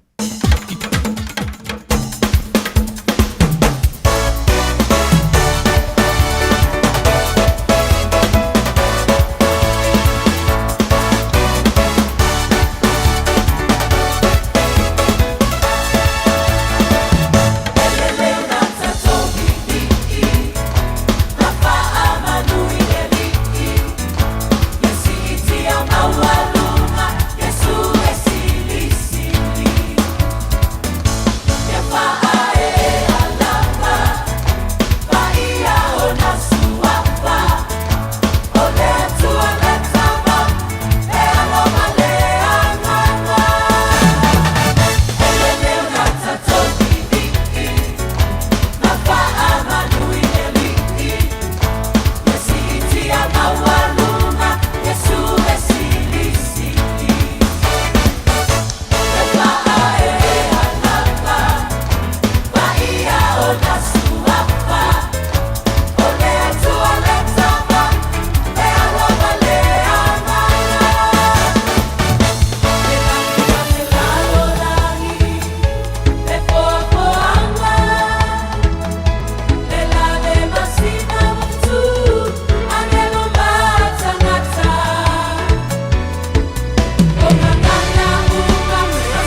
Talo falawa o talafo o le Radio Samoa. Mo atu mai Hong Kong, o te tasi tangata whaasalawi longa Hong Kong o Jimmy Lai, o whaasalaina nei le 20 tausanga le whalepui ma o whaamutai ma le whinonga umi e winga le mata upu le te tonu o Hong Kong. O Jimmy Lai, fitu su palu tausanga le soifua o se pilionea, o ia le isi na mōlia i le whaitio i le malo talo na whaia nisi o tū la whono fau a Beijing i le lua whelua se fulu. O se whaasalanga o pito umi leo tu ina i lalo tu la fono, lona winga, e ono whatoanga waa ane lai i le palola, i le siria i le iwa se fulu mōna tupo o na tausanga. Wafu aile wala awane mai isi tangata i whafo mai o le atunu, ia whaasa o loto lai. O Trump le isi e lango i le whaasa o loto le ri whaasalarau, ma o lo whataua ina le malanga o Trump i saina i se teimi e leo toe mamao, e whailo i aima le taitai o saina o Xi Jinping. E lua mōrianga o whaamaoni o Jimmy Lai, mōrianga whaatau i le tūlanga tau le puipuinga. I wharani, wauna ia le presidente o le atunu Emmanuel Macron, Europa, ia tuuina i lātou i lungo le world stage, o na watatau nei lo na whaata o Europa o se malusianga o le power. Wai mai le BBC le whaatupula ia pea o whaamatau mai a saina whaapea Lucia, ma Amerika foi, o tāua ia Macron, o fasiringia pe o sauni e Europa e avea mapawa po o se malusianga. Wai mai Macron o le fasili po o sauni Europa e avea masatasi o malusianga tele le tutau le tamau ainga, tupe, puipuinga, mawhainga whaate mukalasi. Fuai whamtalanga le li presidene, luas fulfitu sui o le atu Europa e mana o miona inivesi, i tau sangata i tasi a whaale leia i le tūlanga tau le puipuinga, ma le saunga le mu e maise o le toma i whaona po nei. Whaeloe Macron, sa mawhaio na wane whaatasi Europa e tā ofi taua, whausia maketi, maisi au aunanga, ai le o mawhai lava o na sila Europa i le avea o ilatou o se tasi o malusianga po o se pawa. I Indonesia, wa whaero mai e le lātou taitai wa tāpena nei lo lātou atunuu, e tu watu leo o atu i le valu wafe o ana fita mō Gaza. O le atunu mua leo wa whaeloa le whaia o lea fuafuanga i lalo le vaenga lua, o le malienga mo le while mui sa sae tu te tonu, leo lo tau la muai a Amerika, ma sāsainia i le tausanga na te nei. Whaeloa le whaelulunga le amia Indonesia o General Maruli Simanjuntak, wa amata to le ninga na fita, ma lo tau la ila lātou au onanga i tong fitinga, ma au onanga tau insinia i te tonu o Gaza. O Indonesia le isi atunu ua awaiane i le Board of Peace a Trump, ma o stasi o tūlanga i te tau na whaatino, pe o na whaatanu i nane le pūlenga o malo o whaatasi, o le whaia leo se malusianga o le International Stabilization Force, po le ISF, e whesosoani i tua oi o Gaza, e wha amautinoa le saunga le mū ma le AVSA mai, o a upenga mai le Hamas. O le aso se fulu iwa le masina nei o whaatulanga ai le urua i whono tanga, a le whono whaatonu le nei le Board of Peace. Mai Australia wa yaila pata inga, wa whaamatu watu e leo i le so, mo i la tolo o fuafua e au wai solo te te e le lau mua Australia o Canberra, e whaero airo lato te te e le asia si mai i Australia, o le presidente o Israel Isaac Herzog. Wha mai te tai leo i le ACT, e lato te whaalo alongia, le ai a tatau o tangata te te e ai i awala file mu. Peitai, e iai ngai o inga e solia i tū la fono, ma avea malamatianga i le saunga le mua o tangata lutele. O tūlanga la ia, o le atali atu lava iai malu o le malo. Whailoa le tai leo, le awha o popo, le awha i le awha ngā ruenga ngā lua i no whanga i whai ai sol te te, ma wa wha amatu wane ia lapta inga i le mai au le te te sa whai a foi, i le aso sana te nei i sini, na wha taututu wai leo manisi o le au te te. O wha manino le tai leo i tangata o lo tu whaatsia sol te te, ia wha mautinoa e wha atino i se ngā yo inga while mu, ma i austa ia wha atonu ngā leo.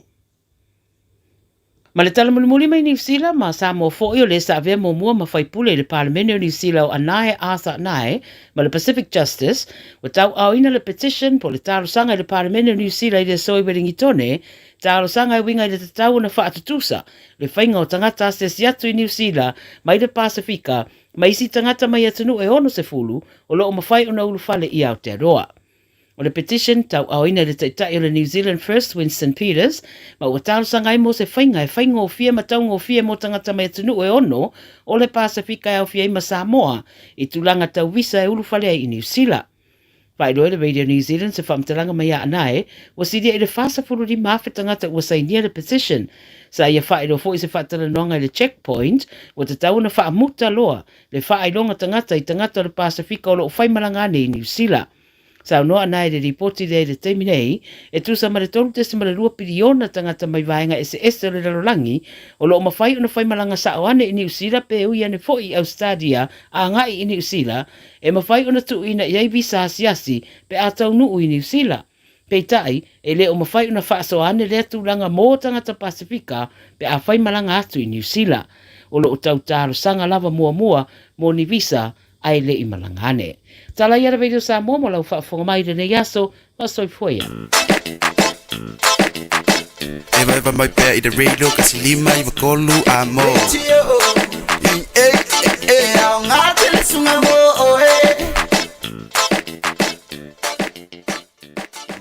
O le pora kalame o le ngā ngaifo whaiva malei a taua savea i lunga o le Radio Samoa ua mawhai o na awi nātu ona o le fesosori mai o le Pacific Specialist Healthcare ma le tongafitia o le ngā sengase o le fatu ma le ngā sengase o le kanesa i whale ma i e lua i Nandi Masuva i le atunu o fiti asiasiane i le upenga tawhailangi Pacific Specialist Healthcare psh.com.fj Ua mawhai nei o na whaata wantu top up le Digicel i lunga o le upenga ta whailangi a le ClickX Pacific. E mawhai fo i o na lafo eise leni i le MyCash a le Digicel i Samoa, tonga fiti mawaruatu i le na o le 5 ta la. E le leile reiti aso taitasi ma e whaingo fia fo i o na e le stalai. Asisiane i le ClickX.com e lafo aisau top up a le Digicel. Pe lafo i fo i sau tupe i le MyCash a le Digicel Samoa, tonga fiti mawaruatu. Morisi whamtalanga vla au le olua tasi 5 tolu fafa. Olua tasi 5 tolu fafa. Matau te whaia ni fo aroi le aso lava e te fio mai ai i le Shine Dental, ai e iai inga whaapitoa. Matau te salia le Afterpay, Zip, Q Cards, whaapeo Wins Quote i le Shine Dental. E whaia fua whaatalanoanga ma le ACC i le Shine Dental. Le aise tongi mo whanau i le vao le se furulua i le se furuwalu tusanga i le Shine Dental. Talanoa mai le tongi ino le whainga o nifo e whaunga ai le Zip, Smile Now, Pay Later. Le aise tului i le Shine Dental. A fio mai le 5 Great South Road, Manukau pe bala au le lua fitu ono fafa. Lua fitu ono fafa mo le Shine Dental.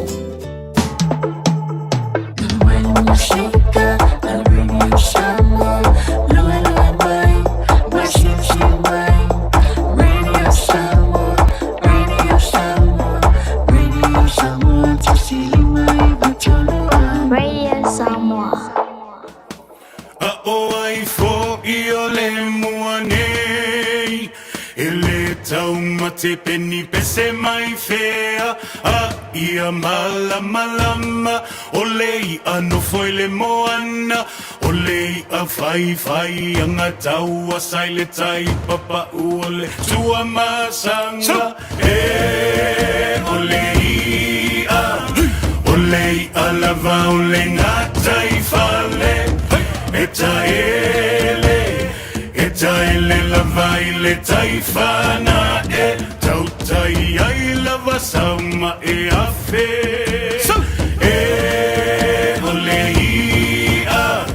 olei a lava o le ngata i fale taele lava i le taifana tautai ai lava sauma e afe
vi fjenga o le di vainga o le woli a pula di foi taimi o le fiafi mai a pese ta puni ma vi ngana o le fianga o sali moa o le wa se anto le tatu taimi le di vainga o le fiafi as ful ma le tasi minute le wa te ai nei a le July fa wa tanto wo mai foi le taimi ma sani o le pula kalame wa fa ngoina o le foi manu I fale pe ona fa tonu ina le ya woli o aso lunu te tasi le tautu ala vale dei ala si fonga le tru Radio Samoa tasi lima I watolu a mo fi foi la ganga ni vainga le fiafi le wa tonu mai le sa o le faletu ya e mele palamo le loan market ya wa foi ya le tanto polo kalame foi le ni vainga le fiafa talo van tuai e mele malo le gal we malo so fu manuia ya ma do foi so fu manuia la o fionga se manu ya ma ne foi le va to le so fu malo ina la vala o fionga le ne fiafi ya ma lo la vale tau tua pe le tno Ia e tātou te tau whaiwha mā lo lava. Ia e pe tau sini lei titi ala manui o le fionga ia li a tau. Ia wā le nei sa mo le vasun te ni ala fu tui malang. Osole. Masalo whaingi shares o le fionga le a tau e le. Ile ni stile no ngal malanga la. Ia a tonu o le tele ona e points la wā leina whaima malanga le fionga ia li a tau. Ja, en tala si ia ile da vinges fo ala anto I tali mo ia. Ja, ma luoto ma futa I lungo le tanto polo kala mene yo le malu I fale ia ma lo le fe le feiva ma lo fo ile on sai na pisi le dei ia so ile amatanga e mele ma le fa funga ngale tudu. Tele lava faya sin pisi amatsa lava tau sanga le pisi. So e peololo fo ina ia inga ia vili mai ia swinga fo yo nei tau sanga ia ma na ia lava le polo o nga lava le tau polo kala me ma le tala no anga e malama ia na ia inga na isi tulanga ese ia polo ma na ia fo ila mo lava no vili mai ia si sili so sale lo sili ia pisi lava le neva yaso le link malo fa tai ia o le antanto wanga ia tulu ele fa bo wino le tanto polo kala me le neva yaso e mele mo ilanto ile o sila fia la wale wa faisi o mio tanto mafutai fo ile tanto polo kala melody o le anto nuala umata foi e le via yo oe ma mortgage advisor fa mulmule ya sa wa tele le tulanga e le ya le mala mo le malu le tunu tusa o la o ngalwenga I work for myself so I'm obviously self-employed as a mortgage advisor tusa o le la tu le va o tātou le mamalu le tunu. Ia ma banks o lenders for so my job is o le a o so soni le mamalu le tunu o fia whaatau ni lato fale o fia whaatau fo ni lato investment properties fia whaale leia lo fale or if you have a mortgage leia I le teimine o if iti tilo po sa o le structure that works for you and your family. So se ai o fia maua se le ni whaatino mai nei tūlanga. Ia o ilau te mwhaiona o so soani ai I le whainga le tato paperwork. I will help you fetch the correct paperwork. Ma wha malama le tato process. Ia ona o walu le banks instead of you going to the bank. Ia o au le la alu e whenga I banks o le lei foi. Ona e access e au ia banks umalapa. So I have access to all the banks in New Zealand. I awha pela e watu fo tato wha moe moe le talia my banks. Then I also have access to the second tier lenders. So it's a le lava no e mawhaiona fitu nai I re tato wha moe moe pea wha pea watu tato talosanga I le talia my banks and we've got other options. So in simple terms, I will help you get the best possible solution finance. If I tino I le whata wina le whale po le whale le ino lo mota. Lono ingana antu I sisi tu e mele o le la whainga luenga o ile manual tātu o turu fo ilele ai ele io o ile tūlanga fo ilele e whapele on talo noa ina le tongi no e Ia e sao le lei lava lau sao noanga li seu manu ona e tāua lava le malamalam ona e sao le leia o kusa o ngā luenga o malava ne e whai ia whato ato tongi lava o ele bangi pea o umana whailo mo kesi. So now you have your new house, wa umana whailo whale, o wa uma whaina wha mulu mai ele bank le se le ni e whale lei eilo whale.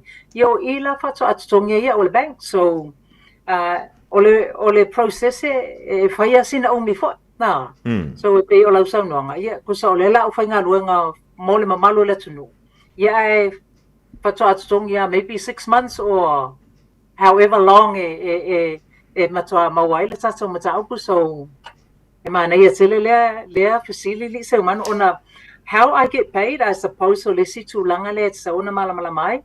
It doesn't cost you anything. Most, I would say 99% of o le taimi e le ai se tutongi ona tutongi mata with banks and the lenders. It might be a one-off chance I will charge a one-off fee.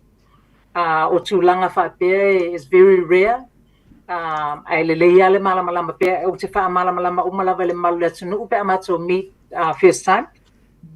It could be maybe whatever tatunga lulue, I've got you 2, 3, 4 pre-approvals, renew pre-approvals. Ia o tele lava le taimi wa lua I nei ngā yo inga uma. So I will then, ai te ue whapea ia, ku ia mai ka ilela o koe alua ui le bank, ko te alua is a mortgage advisor. I will then have a discussion. Ma le ainga, ona o le tia le taimi lea na alu le tatou whamoe. Pe lato te mali lie to pay me a fee. Yeah. Ole tutunga la le yai, so we will have a conversation e le fa pe la te ia wa va tu so invoice ona le fo yo te malama i le selenia le se me mo fie. So that would be the only possible chance in pay in a chance of one off fee. Yeah, e le fa pe fu ia ole nga lue fuai la a fe wo tolu fa ia vai nga e wa monte te pena mai. Ia ka ilo fu ia le malama mo sisi le tūlanga e me.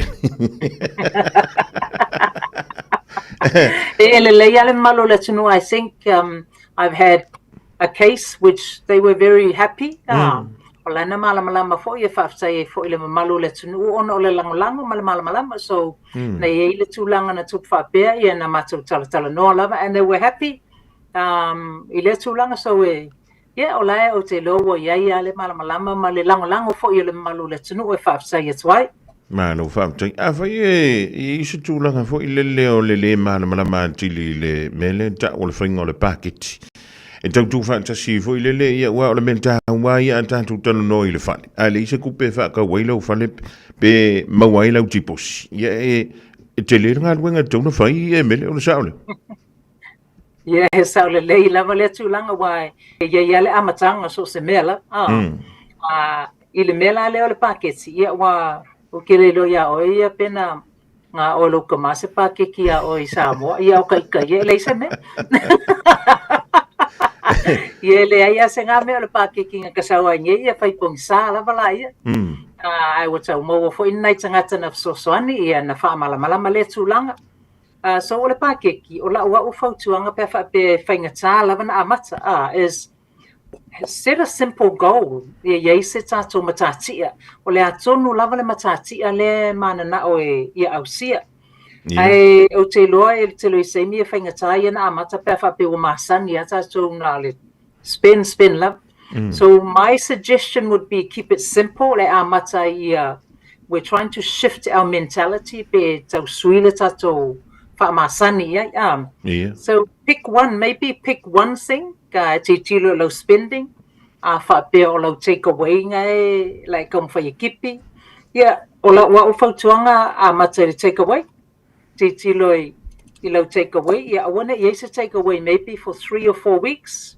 O lo tupela lena to spend le take away. Why don't you put that away into a savings account? Ona pea ka ulole pa keki wangale amaka o kasikile. Ia o whainka kele ngā. It's a little bit of a shift from a mindset for inale a tātou. Isi ile mamalu le tunu. Ai amate se mea whaingo fiona e tango e sui. So I would highly recommend whapea take away or Uber Eats. O atu langa e se whapea pick one thing. Te tilopo lea se mea se tasi ma whaiona e ngā whatia just consistently. Well, alo tupelang to e whakawelo takeaway. Put that into a savings account and do that at least for maybe 4 or 8 weeks. Ia na te tilala ia just celebrate out. And o lesi poi mea tāua, I guess celebrate out o lo goulanga. Ia, oi. Ia, whakausinga o komai mea celebrate out. So you are rewarding yourself for the effort you've put in. Ia, tonu e tau alanga tu sa foi lele male fa mtalanga foi lele e te tawona tātou whaongaina ia le tātou seleni ia mo a tātou needs ai leo a tātou what Emil Yo isi ke mi pe ia wa needs lava me uma. Ia asa le ia ole I guess ole sila ye po le ale me e sala fia ngai. Ia wa isi lava me mo kang vo ia we fai le exercise le am tanga tau sang. Ia. O ti le pe sole wi. Pokor ke le kupele ngar swipe. So if I go fia lava le swipe yeah, ke voice le pa kor ke le kupengalu le tsatele ulo. And another thing I would suggest is just to see lalo po amela speneta to yeah.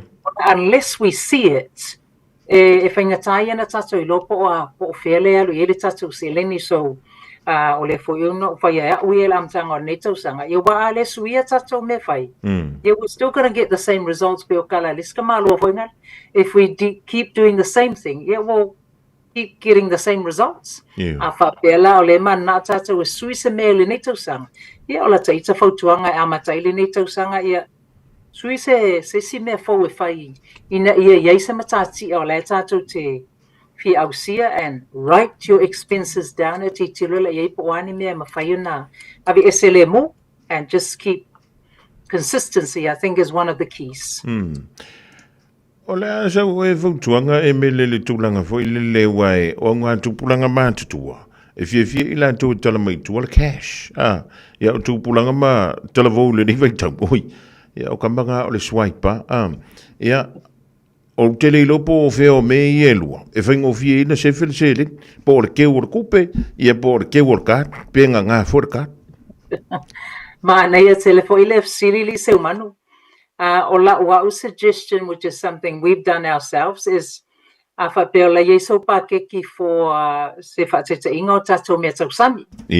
groceries. I would say take out the cash. Yeah. Cash, yeah, cashing for yellow spin.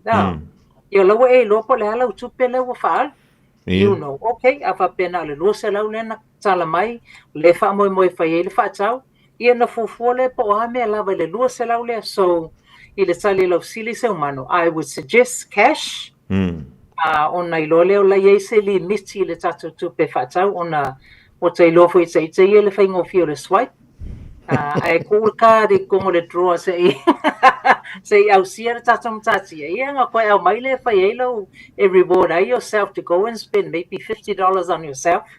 Ia wai o le mele o le whaingo fie o le tātou tala noa. Ai o lo lana whaatino. O ka se whainga ka. E ka wā mō whamai ka la li siro mtua e mele. Ai a whai o le tūlanga nā o le tala sa o le tupe o lono winga. E koe kumo i lumo o le afoi. O le kākale ko kongi e ka ko o lo fo i e wā ngā le whamai a i e lele. Le la a kolu a vese meisi o lo ngā e kolu. E sa o le leila pa e mwhaiena pe o le Pero me fue en manga wala ese si la toya y o le la uma kusele wa a pe a swipe le card e ke le oilo a kwa la swipe pa la wa makanga era a pinunga tatu spin ia le le malo fa a faila e yeni anta ai ta la fu foi e light e te fotuaina ia le tulanga foi lele o le tu fa tasio ia ai ta la fu sen no nga tu pe se tasi ia ona tongi pe lea o fa nga solo le olanga ni ta wa fo io le tulanga it really depends o le tulanga la le it depend level the situation my is situation ai in some cases it benefiti le combine ta sile metongi in some cases o la uto ititia umalesita mai ai ta lafu ia ato combine ne ia uto stretcher tu lesito le fato sanga so o la wa kele akule si interest le la fa popo yai so again per tali le fsili it really depends in the situation po nga fela ye le tato ai kalafu o le ale tato interest rate le tongi a le afo ile tato matati ele ta mo fa ye fa ina ia ausia so in some cases it benefits le combine in some cases it may not be the best thing for you. Lele, olo no winga la nta wala le fatala normal if city. So what's a little fatala normal if city, then we have an overview polale le tulanga le yai and then na failure a suggestion polase recommendation vatu yes. Le link malo fa ta tu tolo no elementa o le credit report. Ia wai fa le tonu ia lo credit. Ia lo do winga e fa fenga ta fu le na yo e mai le fa le tupi. Me la o ele mo kwa le ia la tongi ai tala fu wai e ka wanga fa le ka la fu ia mo le credit o le sa o le e mele pe. Yeah, esa le ia la sono anga se manu o le credit report to sa o e range from le 1 to 1,000. To so le range layer of numbers determine po le ala le layer tato credit report. The ideal credit report in if you banks is from 705, 702 up. Onalai is in the category nga it's acceptable or is good history. Ai lalo mai lola le tato credit check, credit rating. Olo na winga wat sa yai sina pale tonu inisi ai talafu pena tuai nisi tutongi no nisi pili. So it's our tele le tato malamalama pe fa fair on au se credit report po se numero le late o le tulanga taua lava. You make sure e pay tato bili on time. This includes our phone bills, our power bills, our rates, and anything that you are paying, credit card, loans, mortgages. It's our tele make sure it's paid on time. Or as soon as you miss a payment, impact ele tato credit rating. So why overall impact o lesi foi tu langa e tau mawhai foi ina ia improve ele tato credit score. Is it tau mawhai awale whai so oni tato credit inquiries. You want to roll that to follow lo pia mga awal mele, then you might make an inquiry. It tu salava better le ifata winna. Ya alo file inquiry as a credit pena lena tau fata se mele credit. Ole ana ba fua nga le na fa le tonu lo suafa pe a file mele o le credit check ka emile. Tu salava pe e tele o fata winna pe te fa nga ina le tau tua po le au nanga pe fata winna le olo. Yalang for your impact a low score onga in the eyes of the credit report. Yaman tu for your masini me for your name. So in the eyes of the system like collating the data le. O lawa wa file si o jalaf. So o le tele lavala o credit inquiry se te alufai. It impacts your credit score and it actually takes it down. Onga lawa and the system saying, oi, kwa kele oi kala kala. So it's o mele ta waile ia awili ili le leite o se mea e a foi. E ona faile tulanga. Yes. Because o isi taimia e my credit checks o titi lotu. FC leto mai o ia lei fai ala mea nganga le inquiry level. So mo se fautuanga ia just don't make an inquiry unless ole a e loa ole a faatino le tulanga. Ona it impacts e fo yo le si tulanga e tauna fai ole make sure if you've got any defaults, pay them off. While it only ana pay off, then it will impact your overall score. Any defaults will remain on your credit report mo le 5 tausanga. So we 5 tausanga ia I lava le defaults lea. Ai o le vave lama na tutongi as soon as it goes into default. Ia na mawhai leo na whaise tato ko mengi ave ele ka ko application el bank.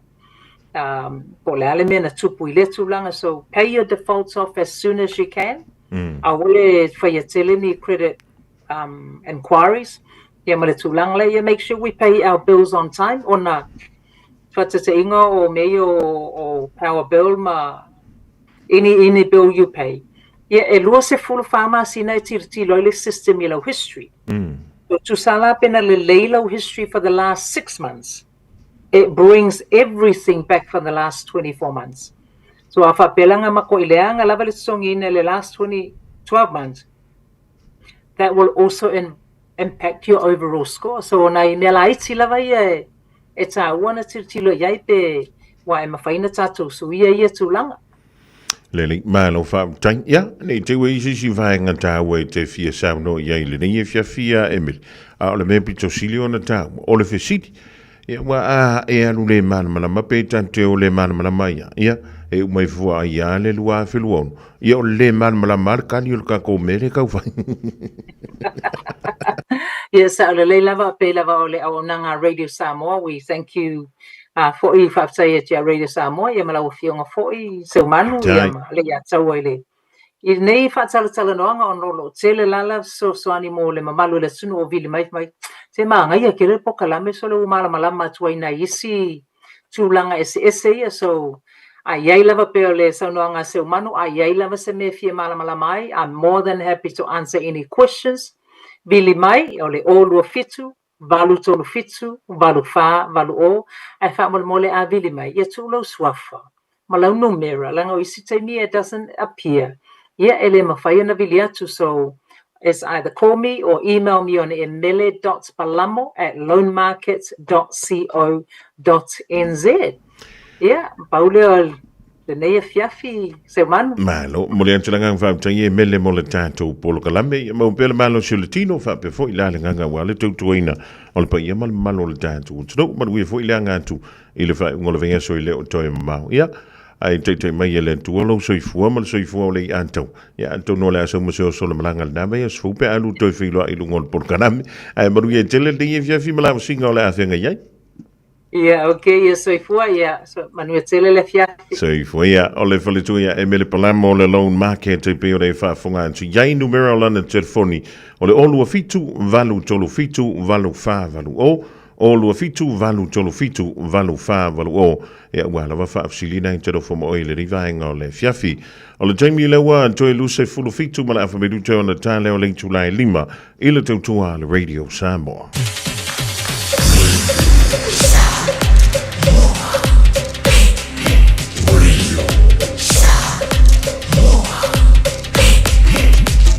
Tasilimo i votu amo.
Super Malina le Mount Vaya Bandi le Divang o le Fiafi mal le Pese i le sua fai.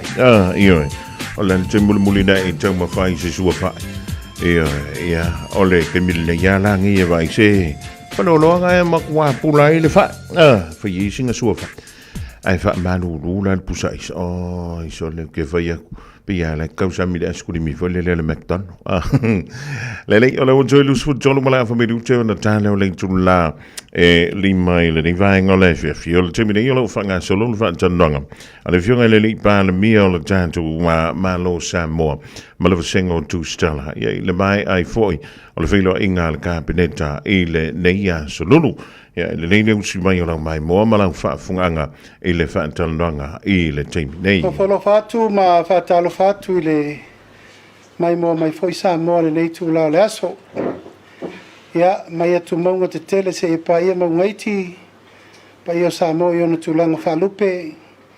Ya wasio tato tunu i ona tulanga pa ia malu masani.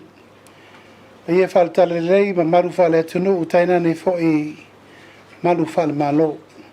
Aftai le tua wa tawata o tau fiafi le nei fo yaso. Tātonu le tula wha nei fo yaso rulu. Whia ngai whaiva mtiute mga luenga ua pawaila manoa. O le tātou por kalame wha soro lava le nei o le taimi o le teitai o le malo. Ia male autu stala a le tātou atano. Whata alofa atua le ngang wha aloalo. I lau mai mo mai po whea lava mo mai ene nei wha sisilanga. Ia vi ia le atua e teritonu sa manuia me uma i le nei aso. Ai me se whaiva alo firima whata alofa atua i le malu maulungo sa moi sa mo nei ai meisi aturu mamao. Patalo fa pito atu foi tatu wainga ia wo mai masani. Malanga mai a siasi maisi o tatu watunu po alava ia tulango le afio mai ai po farvelave maliu ai po iponga fa nau fa ta singa fa le ainga ia welcome back home. Ia le tua o ni la la tau tatu te filo. Ia ia tatu por kalame masani le nei. Atalo fa tuari pa yemal malu maulunga o tatu autostala televisa fa salalau. Ai mai se le ala leo fa salalau le tatu malo. Tatu savali ma le tatu press secretario ai pe le tu IP. Tatu TV va ia ma le tatu FM. Fatalo fa tuai. O le so le fa tua mai alfono kapeneta.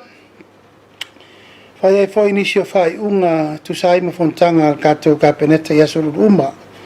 O le vai aso. Ia ma ua fatula ngai inisio mta upu ua fai ei fai unga. Ele le fontanga le so ia ua tato muli mau fatasi le fa umai o le fatautonga. O le firifiri alo ia le fionga ia maunga Precious Camp. Ia e avea malo i sili le tato malo. Le so sa fa mautu inai whenga fa vai. Ina ia o ngā tusa mfufuanga le tato malo. O lo ia uma o lo fa ngai le taimi nei mtanga luenga fa la tonga le malo. O ye fa taltanonga pasialo ia le so. Nga lu fa tasiai ia komisio lo fenga luenga le malo. Maleta mai ta ilo ia sili. E tawa veina o la tute i to tonu lo ia sili. Wa mai ana fa tulanga le tusi to tongi. O lo wa ta pena ia ilo viso le lo ia sili. Ina ia si tia ma wa lunga. Le tūlanga o aieinga, te tongi, whenga whawai, ma whamanuianga o so se loia e tue urufale i te tonu o le tātou ofisa loia sip. O mai ta wina tasi le nei tu lau lava, ma ta upu tuli tangata. E refi e whainga luenga i sesi le ofisa loia sili, ona o te tongi sa whātulanga. E ta iwa iele tali tonunga e amale mau tutu o le tātou kapeneta. Ua tatau o na whaia si tanga e siri atu. Nā ilo le mea le sa whainga luenga i whafolo ia i te tonu o mtanga luenga whalapo tonga le malo. Le sola, asi alo ia le pu le ave i whafolo mta upu e tera no whatasi ai ia le fionga le loia sili. Malo ia uma lea e whafo mtanga luenga whalapo tonga le malo. Ma le ofisa o le tangata whainga luenga le malo e sol pule i rea wala e toe whafo i umai au unanga nei. I lalo le loia sili. Ina ia mawhai o na whaatinu. Mare ato o toa mai e ele leinga luenga whaaloia. La tau te whautua ina le ofiso le loia sili. O le whautua ngā lava na i le malo ato o Samoa. Lona lua ua pasia lo ia le tasi tesi ma le iwa miliona.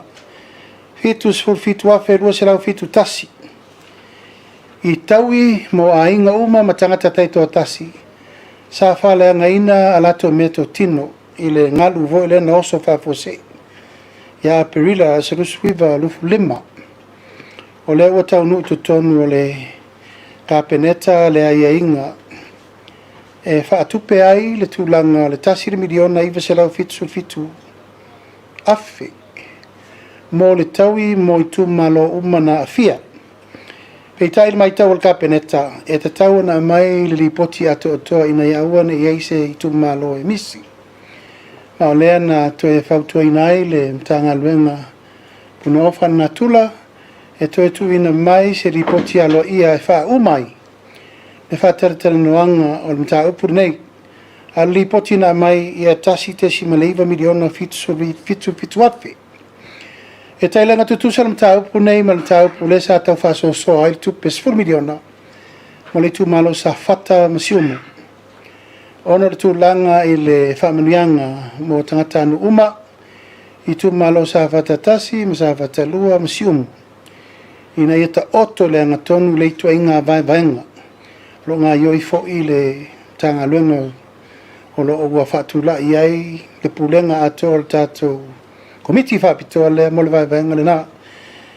Whapena fo i la le tūlanga le tā upure nei, lau pāsia le tūlanga lo i le kapeneta, tino i tupe pe ono whaiatu tasi tesi male iwa fitu afe. Le so fo ina pāsia lo i le kapeneta le tūlanga o le amata na whaatino ino le ngā luenga o le sitanga o te tongi. Ale au whai ngā luenga uma ale malo. Manatu kapeneta o le amatanga le nei o le neino fo inga o le la savadi le 5 ono masina. E te tau o na tapena le ngā luenga va i mamao, ngā luenga lautele, mana ngā luenga ato toa. Ina ia ngafa tau li maina le tūlanga o te tongi mo le au whai ngā luenga uma ale malo. O umana tātia iai le ioenga lo ia kapeneta i le so e olo lato e tapena mai. Awai le tasi sei tūtino le malo. Au na afia uma, tangata uma le whamai mwere nei. I le tūlanga fo i lautele o na tasi nei manu lauti sa tera noa e whainga malo alo loma le whainga balota. Ia wane to eisi te tongi a mata la loi folono tāna i le tūla. O le la wa mata na tapena leisi whainga whaavaile nei. Sa tapena mai lava i le amatanga i le mea na fola ina ma tautino le atunu. Tātou tongi a mata i le tauna i lalo leono tāna.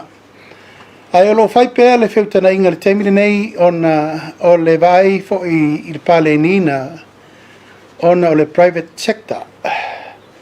O le fo i whetu na i mawhai tal noanga a o le mta upuna pāsia lo ia le so.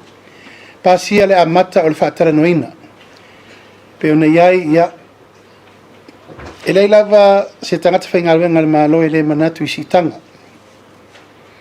Fo mai, teni tau soifua, whai aonga, leo, ta whaingaluenga ma ta whaio i se ese.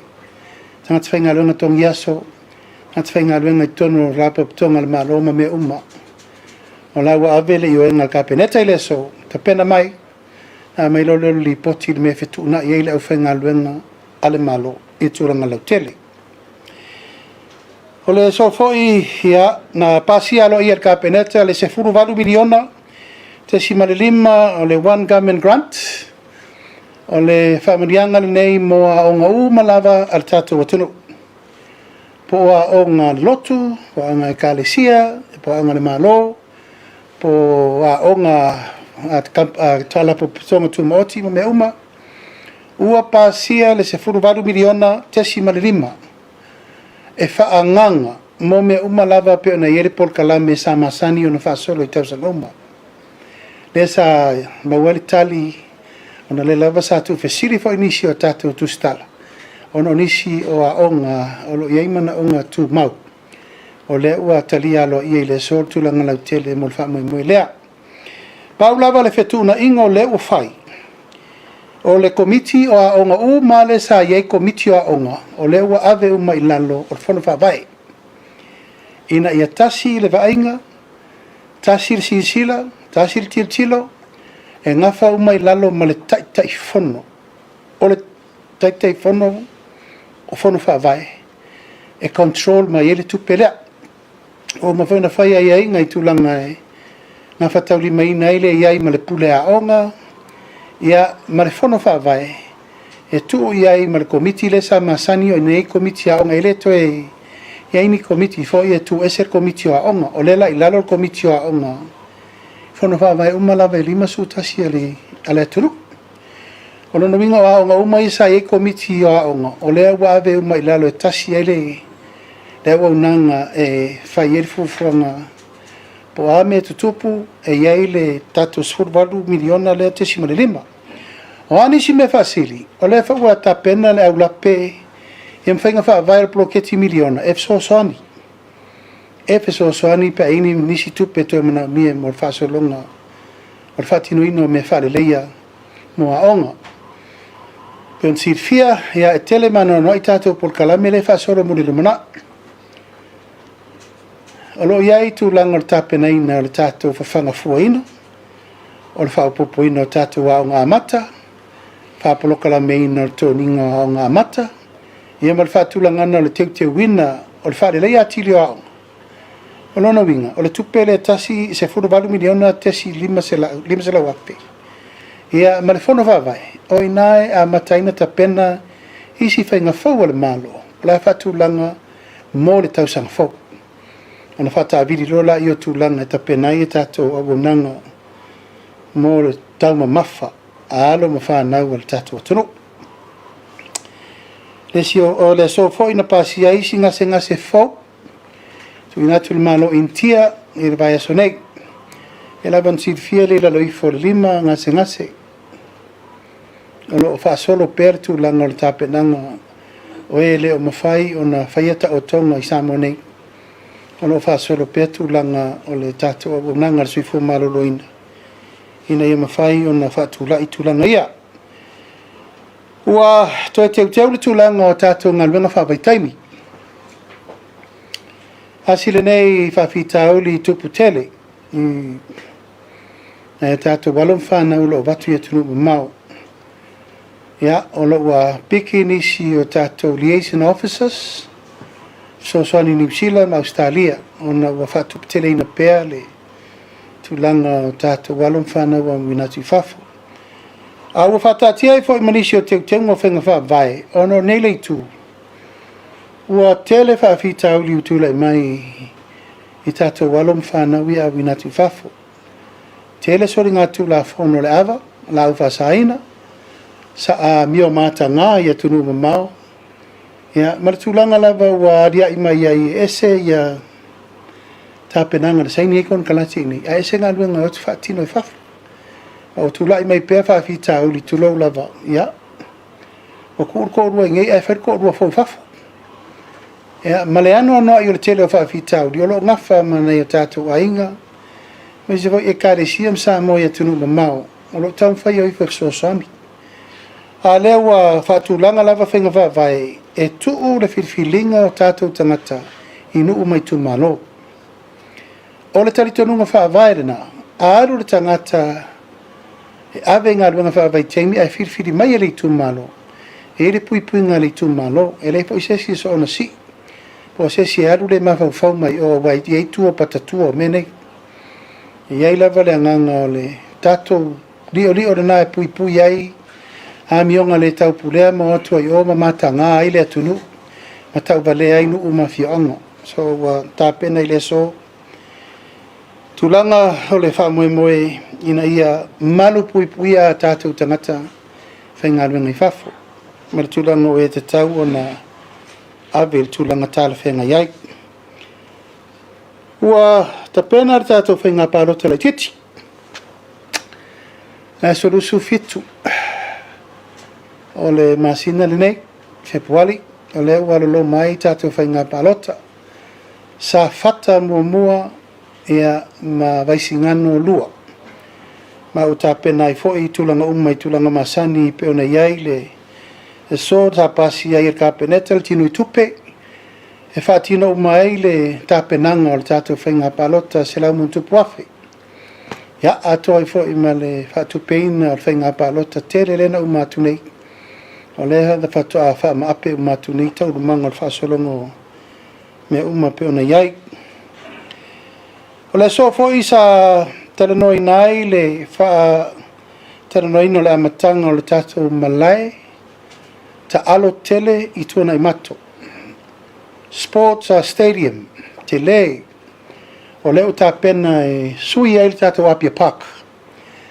O sau ia li poti o le tātou Apia Park, o le to e sefe ia le malai le nei. Sa whawaina me le tausanga tasiva varutasi. Varutasi, varudua, varutoru a Matala South Pacific Game len whai mai nei. O le tātou urua i taimirana sa tātou hostai. I ta alonga le Mas Pasifika tasiva varutoru. E alanga sa usiva i ta alonga na a whelma toa onga siva fiti. Mana tua ina taimi, peitai. Sa unola winsini a wale to e sefel tātou Apia Park. Lona winga o te taunta pena se si malai ta alo tele mo le tunu. Holo whatala noina i le so le fast food fitu eka. I tuna i mato o le awhausi ai leisi e tātou malai ta alo tele. E leila loifo le tolus fulu wafe tangata mai moa. Fua le leila malai i a tol malai la kapi.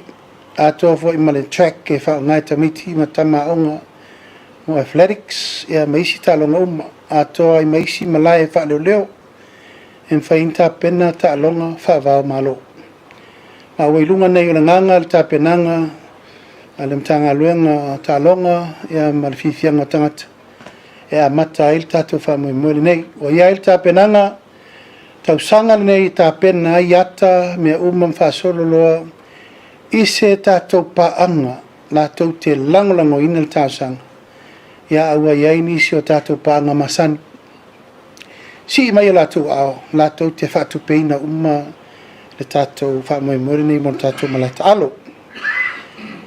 Ia, ua whaasolo peta penanga o le tātou tutuatasi. E lava msirfia wa amata na whaamapu e maitu lango tā penanga longo ina ue le au tā penanga whainga ameritai wa fitu i le valu tātou whautasi sa moa leo tā pena mo le tātou whamoe i le aso mo yuni ua longo ina fo ia ue se furu tolu va au tutuila e whamoe mo tutuila lava ia i lato tutuatasi a pelila.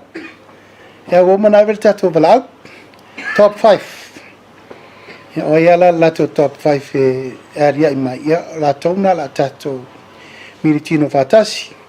Champini o fatasi ia champini o kirikiti samo. Ia e valau dia i foi a tutuila manua Australia, New Zealand, Amerika. Leo mo mai tulanga i le champini mai Hawaii. Tala la vanoi valau whaalo atu wale fio mai tala mai au tātou liki kirikiki Samoa. Le whau whatulanga 7 Tamarisi. Ia, mai si fo i ta longa tau aloa wa umana tā pena i el tātou whamoe moe. Ai wa a mata tā penanga tulanga masani. Le whau wa mai tau atu wa talo fontanga lau pese uma. Sa mo lo la lampa pa au ia tunu mau ia la nganga ia ma wala la tu sa ia manu va inisio tato o fai pese o leva na pese ile tunu iaso lo so tai ma le fionga ile fo isa ta wa velta le ni musika e New Zealand fionga bilielu o ia na lo fa no le tulanga e mai tato tamafana uma ia mai la to lo irto mai ato toi tulanga meta pesenga. O le mataupu muli o le mataupu le tāpenanga lava o le tātou ploketi 2 miliona. Au tala mar whaalalo, ia, ona iai nisi o whaasalaunga o leo wa ngina i le ea. O mai tawi nai wa mau ese ia le finangalo sa avatu le tātou malo. Ia manisi fa o finangalo o nisi o itu malo sa o mai mato whera. Apito au ngafa se tala i le itu malo whaasale le anga numera lua. Pa ia fo ia wale tu malo yo na tulanga falupe. Ia sa ele avea a wale pa ia mawalunga o le tu malo fasalanga no mena lua. Ala le o se tala pa ia mama malu. Peitai. O le sa matu tu tala i nei ma le fio anga na fio mai. Pa ia salva lasi mainga. Ia tena ne foi la wanae ia ma le pa ia o le nu. A sila fai ngā ia ma le maupua le ana fanua ia ma le malu le tu malo iona tulanga. E a ngā isa va i soa le pule ono mai le matu felo i le ma fai se tala fai wel mtaup. Peitai le va ai fala wa i tele le tu na maselaina i le tulanga o lena va ai ai le mori maua le tunu u vai aso tene. Ia wale o lea le fa mo sa o wapo po ai ai. E nga i soa le leile pule le tu malo ona toia o mai le matou te whelai i le tulanga lo. Ia. Ko umano wha manino e lea ia ina le malo tulanga o tō whinga i te tono le tu malo. Ao ai inga i whainga wha vai ma me le ufata vale atu le malo, maali lia i tu malo. Ia longo sa ia lang na o whainga wha vai al whainga malo whitwhiria. Peitai, ua vai ma le tulanga whanua no tele. Ia o le lava ua sopo utu upu. Ia manga iai saunonga, le mi ngau, ma le ma fau fau, o le fionga ia tofi lau. Anga i mai lo tangata, ma le whainga malo. Ia, au le lava sa o tau fio fiu mai pea, ma le taritonunga o tato mta upu e fufo fata mali, fufo le vava ma le hava fata fata. Ia ma le tūlanga i masani ai, le tūlanga o lo le tarituali mai no leo mai. A eve le tua lalo e wha soatara noantu e fo i mai lea. Peitai, ua leo lea. Ua o vai ai fo i le tūlanga ua si i upu matala, ua o lava i le le maa fau fau ma le le mi ngau, a ua o olo le tūlanga ua a mai le mamoli na mai o le tau wha matau le malo. Ua maea o no utu inatu le neimta upu i lumor ka peneta, ia ma whai ngā whanoi nai le so. O le a whai le whainga wha vai le malo, o ai lava le tu malo, la tau te leta li a ina whainga wha vai mai a ingo lewa a vatu le malo. Ia na mani lielo leo tu malo, e le aise wha manianga mo i tu malo ia. O le a wala file mu ma le taritonunga, a whai e leta lia, le a ia inga na vatu, ma le tūlanga i le vāna nofo ma le vata puia e o mai e toi tala no. A le ua whaalu upu matala i lunga le whaafo fonga Samoa ma le mori maua le tunu. Ia na manatu leo le malo o la le toi tau mua alo ai whairo le whaiunga le malo. O le whaiunga la lewa iei le so wa tau fia nei. E le toi iei se whamanuianga mo le tu malo o whaasale le anga numera lua. O na watangia o latou le savalia le tuutuuga na fai e foʻi mai e fai le tala ia matausi mea uma mo le faafilimuina o le mataupu ia ua agaʻi loa ma fai upu ma mea e lē tutusa ma le faamoemoe o le tatou malo e ala ia lafua ma mea uma ua uma na faatati atu ma o lenei faaiʻuga na faamauina i le so ona o le talitonu o le puipuiga o le tamaliaga ma le taualoa o fai unga fai ale tato malo. Pe lava na fai atu sa mo le teimu sola. E tumu le ava ma le faa lolo. Pe tai, ava ai atu loa e le ta ala fea ngai ma ua liari mai whainga nei e fo ua le malo i ana whainga vavae. E leila se si mea to e alo i le malo al faa tino lora na fai unga. O na lua ua o upu faa pea e faa matau a iei se melo loto. O atu le isawai. O upu nei wala lafo, e fōlinga mai wa lato tau wha mataua unei o le taitai o le malo. Ma ua lafo upu wha pēa ua whātu saina o ele o au se salafai. O le tāpua i o wainga, tāpua i o whasinomanga, tāpua i fōilo utu malo i nam tā upu le nei. Ma le wha upunga, a iei so loto, uno o atu lei savai. O umana ua veina le mta upu i limo leo leo, whātino ai ialo le tūlafona. Whai uma mea uma nei, ina ia tau fia ai i tu a inga winga le mawhau whau nei. Wa mata na latu so sofa mai taulu mango whainga whawai, ma mea tau tino mo le tātou malo.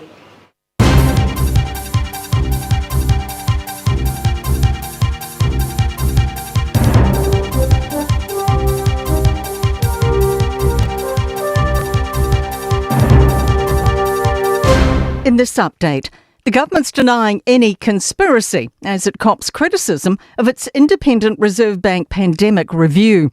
The Finance Minister's announced it will assess the bank's financial moves during COVID.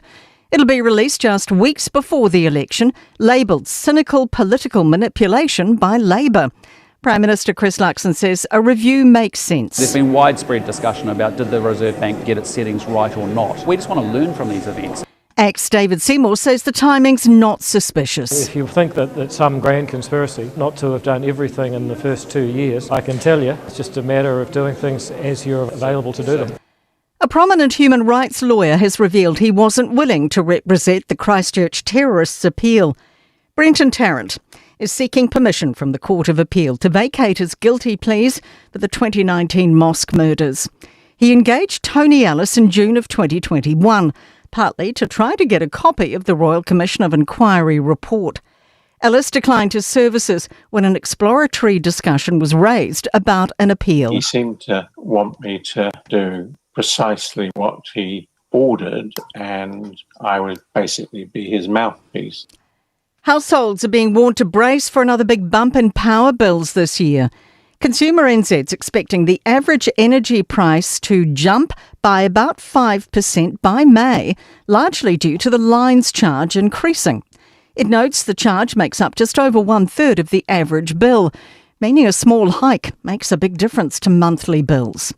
Power Switch manager Paul Fugue says increasing power bills are becoming a crisis. They hiked 12% last year. So we did some surveying last year and we found that, nearly 1 in 5 households have cut back on food and other essentials last winter in order to pay these high power bills. That's news. In sport, All Blacks lock Fabian Hollands out of all rugby until August after dislocating his shoulder. In his place, the Highlanders have named Ollie Haig and Mitch Dunshay in the second row for their competition opener against the Crusaders on Friday, with Lucas Casey to debut at number 8. The Crusaders will blood All Blacks Cody Taylor and Will Jordan via the bench. The Chiefs have named 4 debutants in their 23 for their Valentine's Day visit to the Blues, but Damien McKenzie is out after the birth of his first child. Wider training group member Torian Barnes makes a surprise debut at blindside for the Blues. And former All Black Ngani Laumape will make his Moana Pacifica debut against the Fijian Drua in Lautoka. That is sport. I'm Raylene Ramsey. Radio Samoa. Taslima Ivatolu. Amo.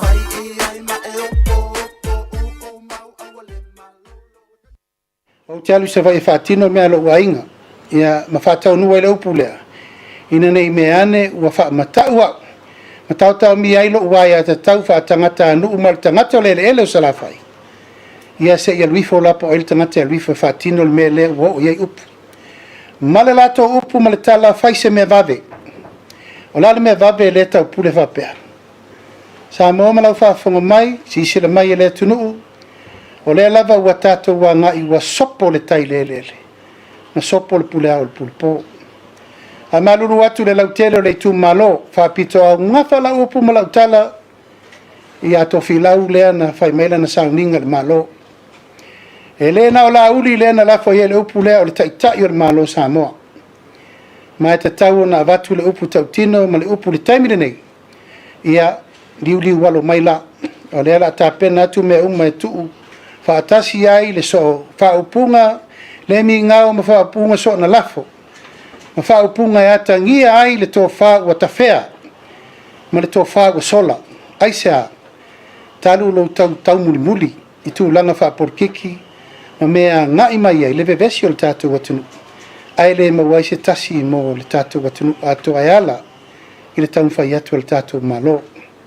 Ia, o le wha sisi langa lea, o le wha atu langana fo i lam tāu puri nei, o a nisi fuafuanga i la tau o lo a ngai mai, e le talia le poloketi le malo i sesi tu malo o le tūlanga le lao iai. O ai tu malo la tau te talia whainga whaavai le malo ma la tau talia le tūlanga o lewa avatu e manui ai tu malo faile na mo lato wai voi nisi o tu malo wa mori mawina lato te ena whainga fa vai al malo mal fa manianga e lea faina solo muri mai le malo o la o tau ia lato o tau pipi ia mo tau taria lato fautuanga po le tuangai po tu la epa po ai a nga ila ia e vi foi ni manuia o lo tau tu malo pe a fai e tau te le talia al fa moe moe o le anava atu o le tato malo mo le manuia lau tele o le tato watunu atoa ia nei mta upu na fa malu ruat foi sa moe lau fa fongo mai o manatu e le tauno to e alo le ato la au wa sopo le tai le ma sopo le pule au le pule po o ai le whainga malo o le whainga malo wa umana tusia au i eisa moa lo tangata e vea ma taitai tolu sfuru no fo le parmeni furi sia iai le pule a Samoa na mai peitai le wo to vai tu lenga ma saunanga ma upu na tala na fai telefono fa o loa taua le na fai ele ma fai la ona fono fai fa taitai o le malo ai mai se le tulanga o le tausinga o le malu ma le taua loa o fai uma fai al tato malo ya la fa tu la ia al tato tu stala ne yaso ma fu fanga fo mta upu watu ini ya tail tato fa so mta upu fi mamla matiri sa no lo fianga chai le tunu lo a mata tuel mata upu le na tumuri ya lo sa no anga ya fa sale le anga lua yo tulanga yo o la fonga fo e male me wo e tula fono la le o e se fasili a le tu le fasili fa mo le mole o le fai umar kapeneta o le a ta o ta ofi ale fa manuanga mo fa sale le anga lua fa mata o le mama fa pe a bit unfair i le fai umar kapeneta pe a fot foi le le tu malo le a fo pe to la i tio lo te e ale la afia umar le tu malo fa mo le o le tulinga le mta upu le anga le sui le tu malo sa mato filo o ia sana fa le ina mai le mta upu le tu malo o ia foi sa fonga ina mai le mta upu e winga le firingia o le te fono fa sala le anga lua o le mato tu ngata le toi fo i me mate filo i pa umana so le pule a umana so le pule ma le tu malo ona toi mai le mate filo i pola tonu munumuti o le se filo inga e leo mai tau watu o la ufa leo i o le fono le chao pipi le fai unga le tu malo a fai lava la o le leo le la o le fai unga la le tu malo o le mena le la tato walwai langa o ia sana fai leo ina le mta upu ia tia ui lumo le tu malo o le fai sala langa le walu o no ia na fai leo ina le mta upu fai mfofonga le tu malo o le fo i mai fai leo mai iri mta upu ala u fai leo yo o lono winga o la wa ve yer fina ngalo le tu malo o fa le o fa se me va ve ina yeta o fier me le mana o le malo o uma ona fai nga fa vai me fa ungal malo o ai la le tu malo e letalia mari lie la ia solo muri mari me le malo tu le la to fa fina ngalo le mana o letalia ta puni finga fono fa vai ai pe no fa yat tu la ia le tu malo se fono le tu malo pe fa pe ora la to fina ngalo o tasile ai ona wala na fa yatu la up ona o ia sa fai ma fonga la so le mato filoi o te tau fila o le momolinga menga o le feauna mai o le fonga le tu malo pule le tu malo fa sala le anga numero lua pe fa pe o la lato fa ima o tasile ala wo la fo o da fa fonga me le tu malo ia manino le po o le lato fa uma le ana fa fonga ina ele e to fila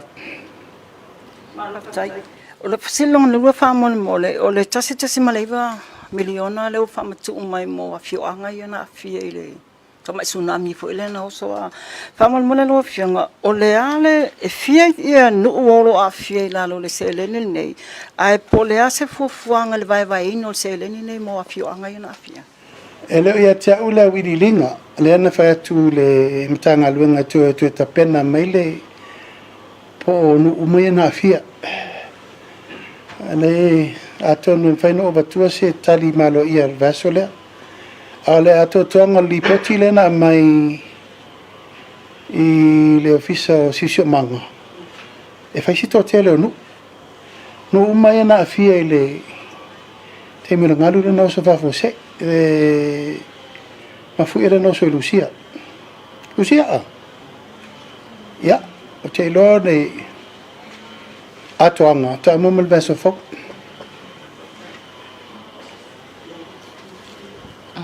Sai fo manuia la o fionga le tai la tunu o to mo tu ia a ofisili fa mole la o fionga le sfulu valu te sima le 5 miliona le OGG fa mole po le ale fa tatianga o le tuftufanga o tupeia mo a onga taitasi po le mea tu watu le lava vai fono fa vai ina ia ole bloketi e tu maua i le ofisa wa onga Paual pulenga o le la sifi whenga vai le atoanga o le roll outinga au le vai vaenga sau me le ofisa wa onga e le sifia ato me le funding i o i le fono fa vai e mai o io halanga tupe i e 2 miliona sau mentanga luengo tinamte mai ta se fulu balte si me le iva miliona e tu maula lo a onga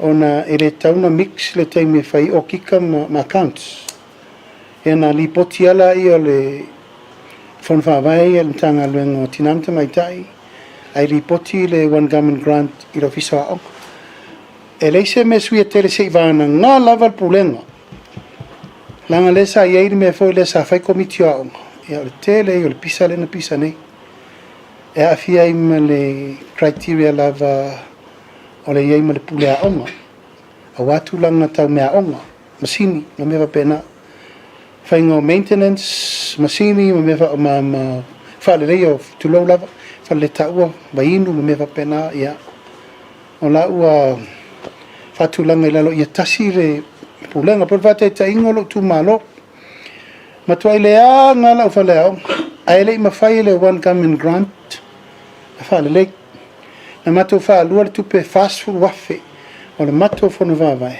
na toi ma fai into te tala le mato wao so le maula e te tauna ngā due va tasi le one government grant ma le fono vavai ta pena isi me mo le rumana o le ala ta pena fale ai o fe ta pena mai e ta pena mai le fono vavai ta pena i puspuni nai fitui o ngā umpu saisa va inu e le ta pena mai i e ia le allocation tale ale fono fa vai ta pena i me mo le tato poloketi a me sel tato school lunch le ta pena mo le mo ta sang fo Faftailo fionga au tato iai pele le mta upule ya onga fa mole la vala fionga e ole tulanga le mta upule fi fafsilia tu fa mole po le meo tu mau lava ia le whainga whaavai fo ile sa whatatia mai e a onga fua ia whanawa onga ia onga tūlanga lua.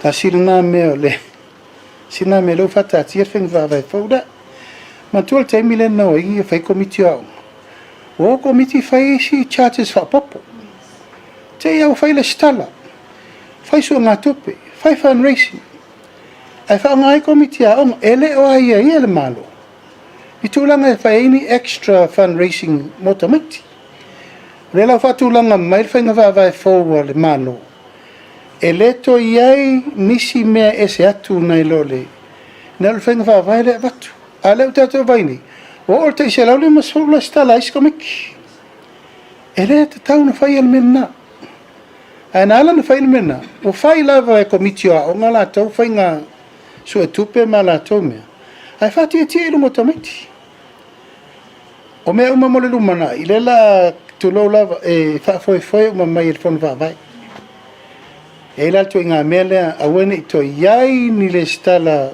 e wa ore lo la pola le ngol kala a nga fuka miki ona le fai lava pure lava komiki o nga mana la ko deska ere te ta yo vol mele sa fai aso fai a onga fafanga malea le mau menga sa fai era fela ko mkuka fai lela ko fale ai o mai le parents committee o mai e kenge kuai makama kuai oi fa kuka ko fa ngau malo makamiki al ko mu ya mal mele fa solo ku fai ka ko nursery fai fola ku ainga Wala ko mata kausanga ako le plan ele me. Yo ako kaminga lava me ano, lava me inai, lava me tapena e no fai atu. Ele ka kire ko ka wo ko la mingi me mai fa. Fai le su poesi. Fai le sua fa, fai le tau folo, fai le fa ausi, fai fa papa, fai pancake. O me la na tatou soifua maola mai.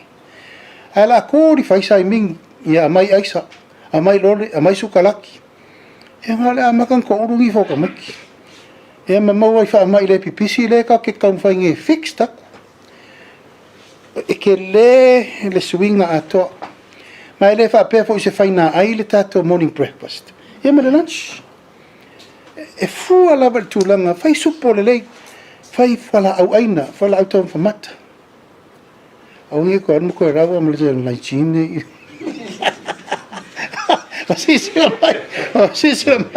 Wasisira mai, yasi ma aboka ma meia. Uiro sisira i oro malangi. Koe ngā mere kau kako vai, kako aboka, kako esi ma mo mea umoe. E ma whai ai o na tau ma mawhata maiti. I mea tātou te maua. Ai tu wera nei mea apu moli. Dia. Pura le tangata i e lana sila malana wawai. Alfa moi mona. Whamon moli, le mta upu lava lea. Lea la wa manino ia le vaenga lea. Wa manino au whala le tūlanga lea. E le te tawana tongi ia ni tongi whaupopo ia o ngā whanau. A whapela e whamautu whainga whaavai ia. Whawhela tūlanga whataita ingo le tausanga whalea o ngal nei wa alu kota mua mua. E iei isi o a onga o laua. A matauna tongi pili a onga whanau. O ese sila lau fionga voi lea a mai a mwhai o na toi reimburse. A onga malo le fesilia tuai whamolmole lau fionga. Whainga whaavai leu tapena. E tauna final umal vaso folk. Paua le mele na manatu ai le roll out tingal tupe taipe mele te si so maltenesi. E la alu fa folla to lima se la wafi. E ka vai le mele o le tongi no la to wa. Ai le fa mo le na e atono le la fa sa o atu la la fa ya te minu. Alu lo fa nga vai fa fo tapu le mele o to fa nisi le stal wala fa o le skal. Ai se uma whaingu mela le skara la ula ia. Ia, alona winga, la tau lonta tau tiro le awala launa tasi ai. Wa fia kuata, wha kuata le tau sanga. A tonu te ua le sao whanga al kuata momua. Al kuata lona lua, kaunga o kul kuata lona lua. Ia, wale to ise me whapena to tupu. Fionga, le lawa whamanino ia tūlanga le ia senese. O tūlanga le ia o ngā voia mo whanau e ia whianga tū maul soifua. Hataita inga whia malama e whapia fo luto tamwhai. E a ngā ila tau i lalo whono whaavai po le me whamatu usao a ia ila tau pulasa. Ia o ngai whamatu usao. Antua fo ia o ngā le whakasa ma le o ngā le metotisi. E ave sao lava ili tupe o no lai lalo o kalesia. E o la ia o ngā iei mana o ngā tūmau.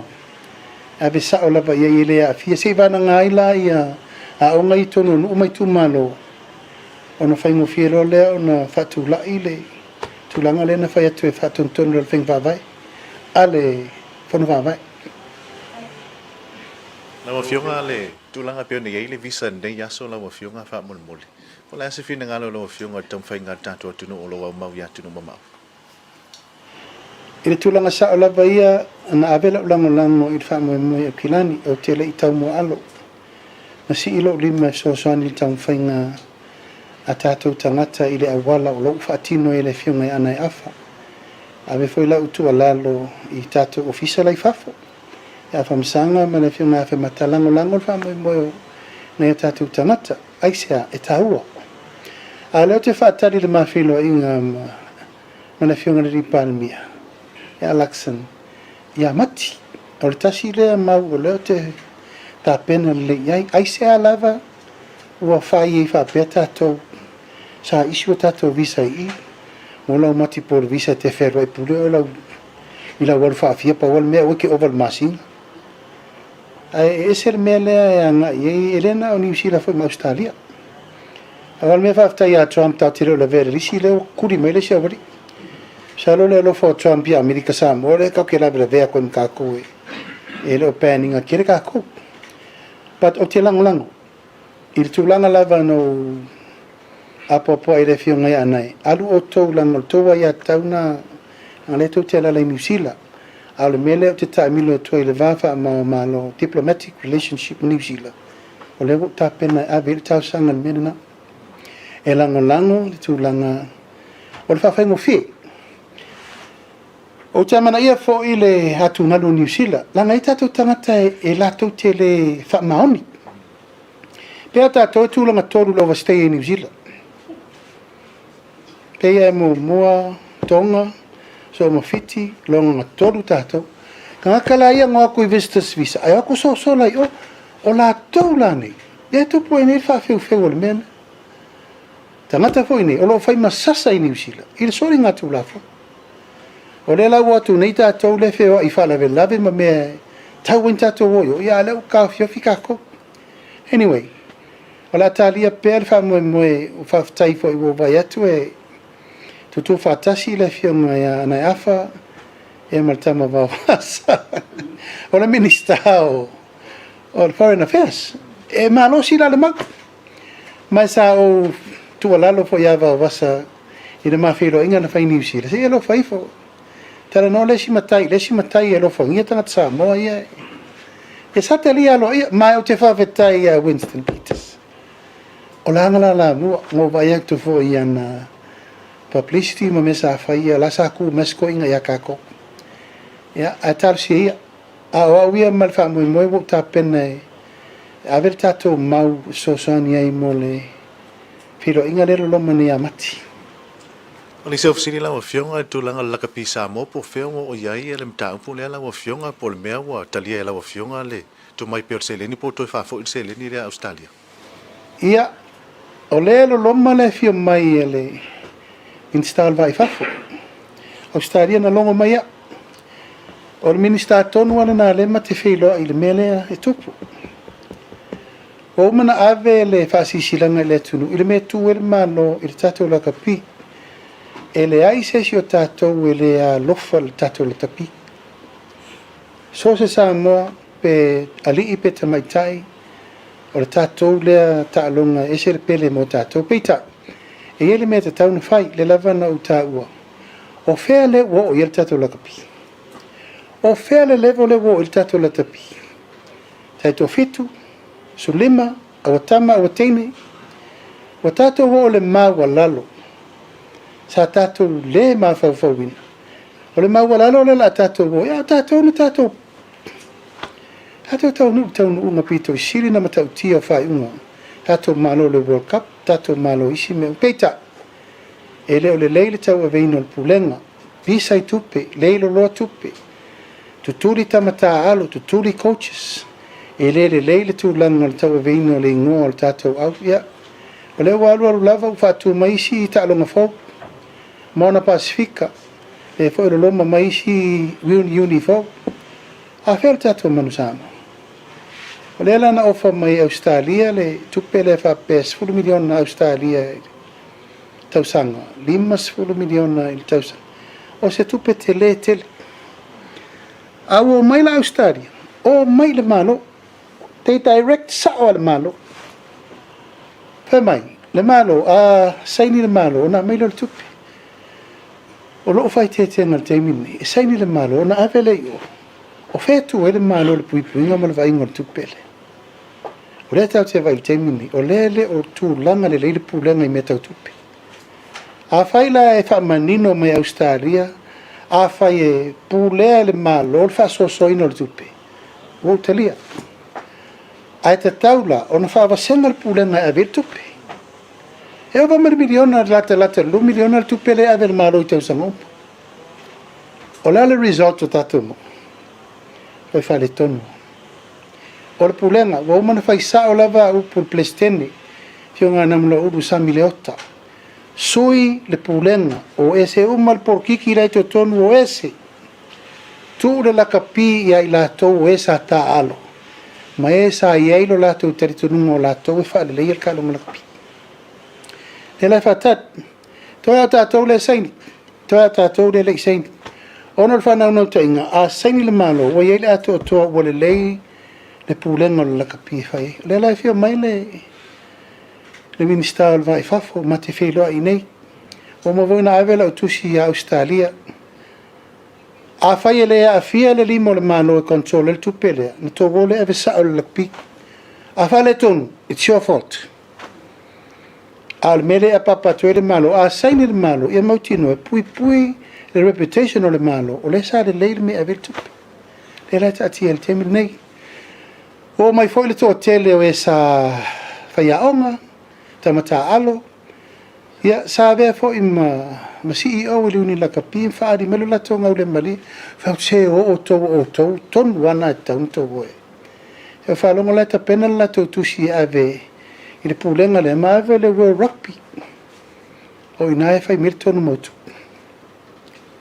Sili lau a whionga, whamalmole tūlanga pēna iei nisi o pine whai longa mo i lātou ua loa lātou tautua mo tātua tunu. Lea sa whasirisi lātou e lau a whionga i tu sai mau penga tawhailangi. Pēna whai ona whai loa whalau i tele lau a whionga le tūlanga. O lea ua whiri le komiti whapitoa. O le komiti whapitoa te whanele whionga a kia piko poia mo sesi. Me whionga ia pali i Hansel i Sarelonga. Ea mana whionga ia li lua mai Sarelonga. O la tauna lela a filia ia suafa o le pa ia malma malu o le tātou atanu. O la tau e tauna a birfa aloalo. Mai o le tua lalo lana ave. O le aso le whail tātou melea. La tātou titilo i se tātou National Day. Tātou te mana tua o mai i lātou motu tō tasi. Tu lau lava.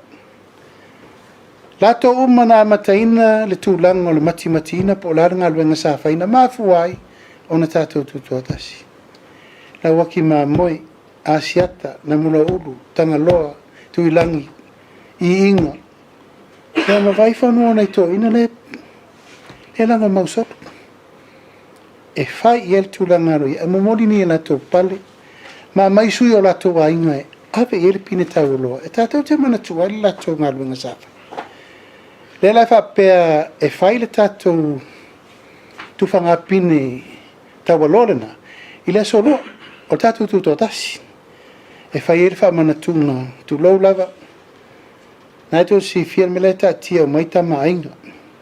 Tama sese tu me le li whanau, tamasese tu me le whano mali e toa ma ta awha lailanga maui i munu. Ea la fo ia i lesi whanua maliu tamasese i le pea. Ea ma mōli, mali toa mōli lai o tangata umane. O lo uwha moe moe le tātou komiti le, awe i whalo longa leso le. A mai taule nei fia tau sanga, Ansett Day. Ka kōrera ro le waki ave umaya. Ke ufunga na oi kaka ngor kawa kasi mar kawa rua lalangi. Mele la li liu tātou, it's a national day. Mo tātou tangata tau walo, asa lato wasaina le. Whaamua mwele nei. E olo tā pena foi wa umana wheloa i maritaitei whono o whaleata mo mua. A whionga manu le ua, palita sala. Tā sanga iai, e o ifo lato i tūmano, to e whau le rei whalo le mau. I pei o whōlinga sa iai. E whau ngā, e whai mapolo ketia le tūmano. E to e whatu la iai le whalo le mau i lunga o le whau vaela iai temini. Mai tasi nā le lalo le tātou polkalame o le fua. E o le leir tātou malo e te tala lo i le whale le nape au man to e whau. O pine wha maulena. O le tātou mana tua, o le tātou tua tasi. E matau tia le tala whaasoro pito nai nā. E ui ana leise whale a o le whaavaelai, o sa pa i tonu le atunu. O sa fi nau wai o tātou mātua i le wali iango mai mai whaf. E mai sa New Zealand. O mai whapango tāna e tātou tāna, ta abe i se pānia, no nofu sa eimu o i e ta avao i le ala. O, ronomi, e re te taun tātou whaangalo. Ngā luenga mai, o le ato angale nā le, pele na sao no mai le pine tau waloa, o le wha maoninga le nā le, whatu lai o le tātou wa mana ia, le tautua nei o tātou mātua na tapena ina le tātou tutotasi. Sili moni la mafionga ia. E tafa afia lo fina ngalo e tulanga peona ia ili newspaper o le Samoa Observer la mafionga e toi whaatanga ina. I whaatasinga nei e whapea fo iso se whapotputonga le malo. Ia, l'Observer le pen. E iei se taimi le leilango le va ia tufo. E le ofua se tapu. Muri nei a le whata whae e atu le loia siri. A sau whamatalango le tapena loia siri aru I fitir fontanga. Ai whala popotonga. E le eise me whapena. Te re lopo whele mamasoloto I whamatalango. E le sa ola lava e whai mai lava le. Tau whasi se ma le whai tu au. La o mana whata tia le la fua. O ma whana whai unga. Ma le whai unga lava na la tatu o ia whapea. Whaman loa whionga tuli loare tatou la kapi. Ma le tatou tupele au mai me Australia. O iei se timeline fulele te tau ina saini e. Ele malo le tupele pele ai. Te lor mafuanga na le malanga mai ai le ministale o Foreign Affairs. Tala noa. Ma o ma foi no fai le High Commissioner Australia le nei. E ma to te felongo na ipea o te le mana o e misi whamanuianga. Pa wale me ta pena loto I whale o Samoa. Ta pena loto I whale o Samoa. A whape ienia ienga. Saini le tupe na mele tu le malo si ta pena I, ya. O option sumana tau na whai. Ala o lewa na punga vai rua fiki makonga I kukungu kaseki. Au kako, o le kau. Le kau sort out le kako management. Kauanga ko kiro le wala e. Le ngate ina whai ma le teritonunga e o so soani le me tau no ye. Whaftai, la fasili le tatou tuunga whautasi. O whaisi lewa e le tau whaia le tatou tau banga le. Wa o te tautonu fweo nisi o whautasi e nisi whiawhioanga wa matau na pala se tulou. La fasili whaamol mole lua whionga e fia se tupe o whataatia po whata oto le malo. Mo le whaamoe le o le tūto o tasu tūnga pautasi. Ai pe o iei se fuafuanga le malo mo se se le ni fisosoani la mo a whioanga I la tau waa pe amana umia. O la e whaasolo le teiminena luenga al komiti. Na whono le komiti la son fuafa meina o le whaafautasi. Ai to o mar komisina ia te awana nafi wa fitu fautasi. Ma le si whaamtalanga o lo whaapopo pe fautasi. O le mea la baia. Ona ua leto e whai ale malo me tauna whai o le whai tu unga I tau sanga uma. Wala kia I whapea le whangata malea. Mai o loa ave le tūlanga le whautuanga. E leto e misi le 5 tau sanga le nofo inga le whatuatua I le tua sa mo otasi. Ia matu unga. O le lawa mata le tato tuto atasi mo mone o tolu aso. E tolu aso, tolu tu unga. Ona vatu e fai mo mol tatou tu unga tatou la vaia. Mai uma tatou va e fitu eu ta pena. Fai tatou tu. E no mai velo tu tuila e lango latou va mo va update tu ya tatou. Fai fol latou tu e pingi fai ngola so munu muti. No mai rola ia na o mono tal sanga ile consula sa mole. Ai po feme mo mini fo spuni allo ma tatou pingi fo spunki. Wa pe el menna le tato yena o tato foi le la papa ta fa per ma vivi o fo spungi kai fa pe ai lo elina ma fu na ave le alo me ya fa se ta longa mana ye final lai va mai tutula ma manu e ma va tato ai el fa mo na e sa voleva na tia e o fa di pu va ma tua leto yeni pu ona wa umi na tu alfa mo e to mo le to sirfia soia e masalona alfa ide pesenga la te lo la motu aso si WS ako falo mo le wa marca la pe mai fa ide pesenga inaso e al tato samone samatau fatausi e sa monga a sa e sai lo mai le tunu te man tua lava nei sala ilua E la wa tu pe fono fa vai. A polo ke tina e ngai. Tu fa le ele musika I tonu le tatu o tonu. A tonu e tauna o atu le tausanga lona lua. Por tausanga lona tobi. O tato vai me sa tato ye mo yaso ia. A tato vai lava le ta leni. Sai to tonu le tonu. Ai tapenanga le na.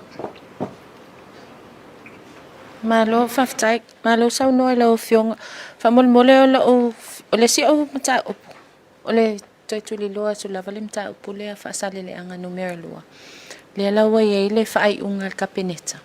Ala ofisili la fiong ai fa pefela ia le tai fono le sa tofia male au fainga luenga le official fono fa vai. Il tulanga voi le o la totongi ma vaenga fa pena. Wala foi le fiong ri minsta fa tatiela wala fa tinoi. Mai ola fa uma o le longo le la longo nei o tuol mele la ngale wa fono kabineta.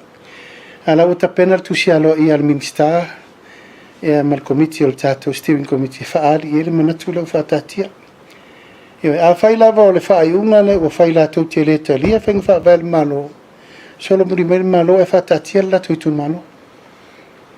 Le mata upula le wa fa se e atu le tangal wenga leo po le tangi le wa fa u atu tangal wenga leo fa sa o mai o te wa se la o fiong e mo na o le matai le sa sa noa po o sui uma ali ma fai pule le sa valia mai le sa awai o fa moe e pala si sa o sa mala le u fa o le lava na la fo upu fa mata o le ma fa ma le minga ala wa ri mo le fa pena fa se pongi sa ana sa tu fa fo mai upu ia na sa no ai ma tulanga u fa ari mai ai tau fa mata o me la wa ri mo leo na fala ia man tanga luengo leo ma fatino ngol la tunga luen pe fa mate wa so dia la sa fa fo ngai le tunu upu mta Fe siringi o tamani anga, siringi o me umar vama le malo, ale wo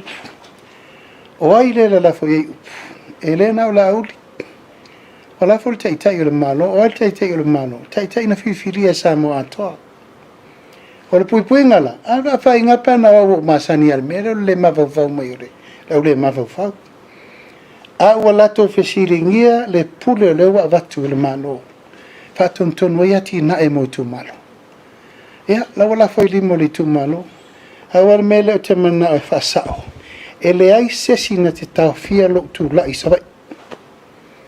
Tanga leu fa mele o pulea ai so loto no la tu le isabai. Ya la wala sabai.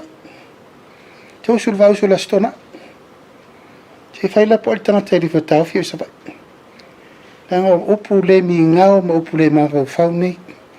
Tau on fasao. Al fasalanga. E pa o tonu al tangata na fai lo.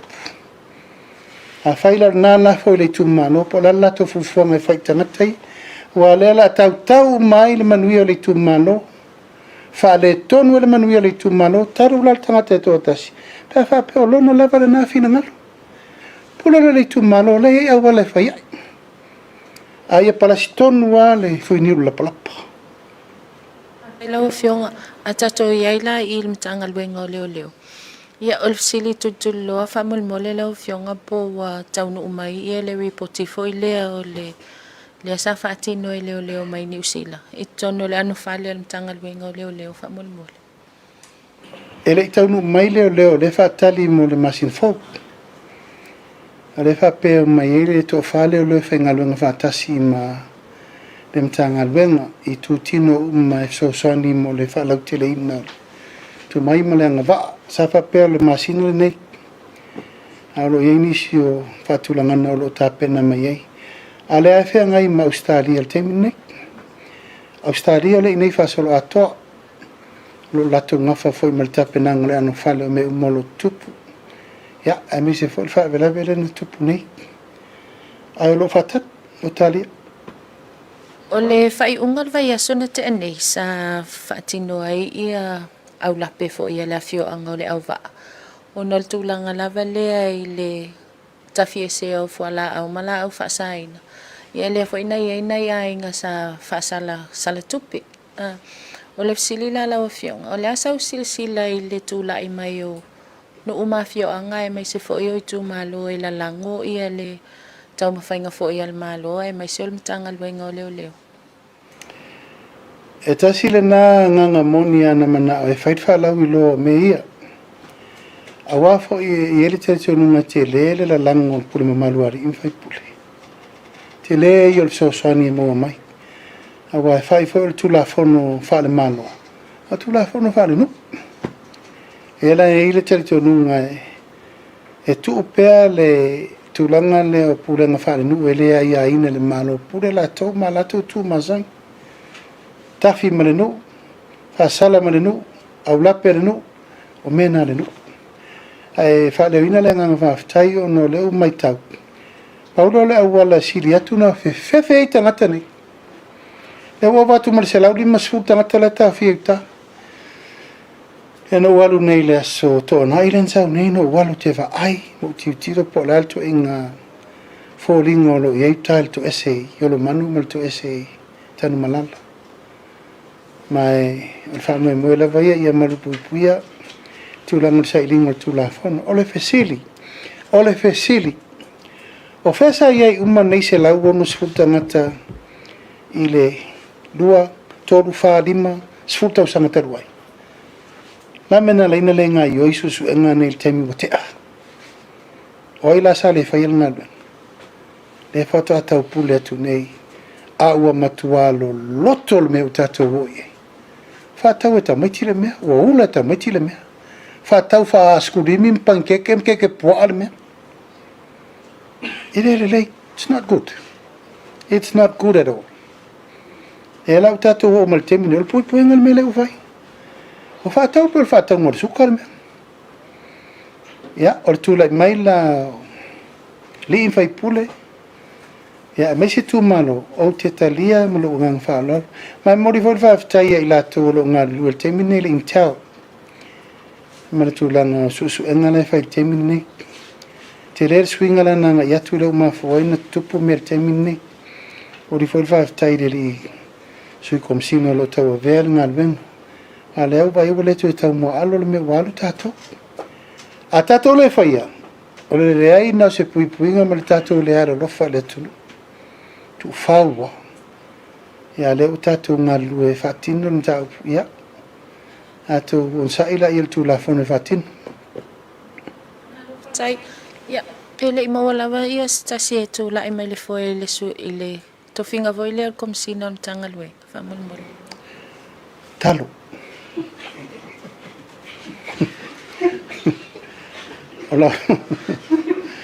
ola wasi singa le no waru fal pui Fatwa tala le ele natia. O le tia le la fodu le mana. Pon tanga luenga.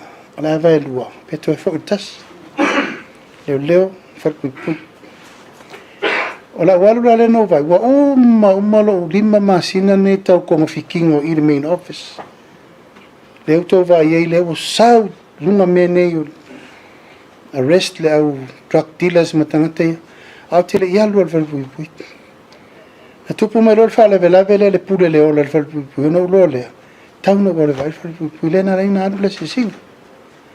Le la vala tau whawa pene ilim tau. Pe tasi komisina. Pe tau na rua komisina. O ina la le fua I ele vai te minne. Mata pena le ano whale. Langa renga al komisina. Komisina langolang. Sui komisina. Komisina langolang. O le au bibire na, e re mawhai ina toi alu toa tasi na si tangata a whirifiris toa tasi. E te tau na matua mautu pou lango ma pou e sapotinga tangata la tau a vea. Ai peo no whai atu, talo. Te loa lava o le komisina e sir telo I ofisiri pe ai tātou talo le li e fsosani e mos tātou komisina le leik. E o au te muso e whaire upu lea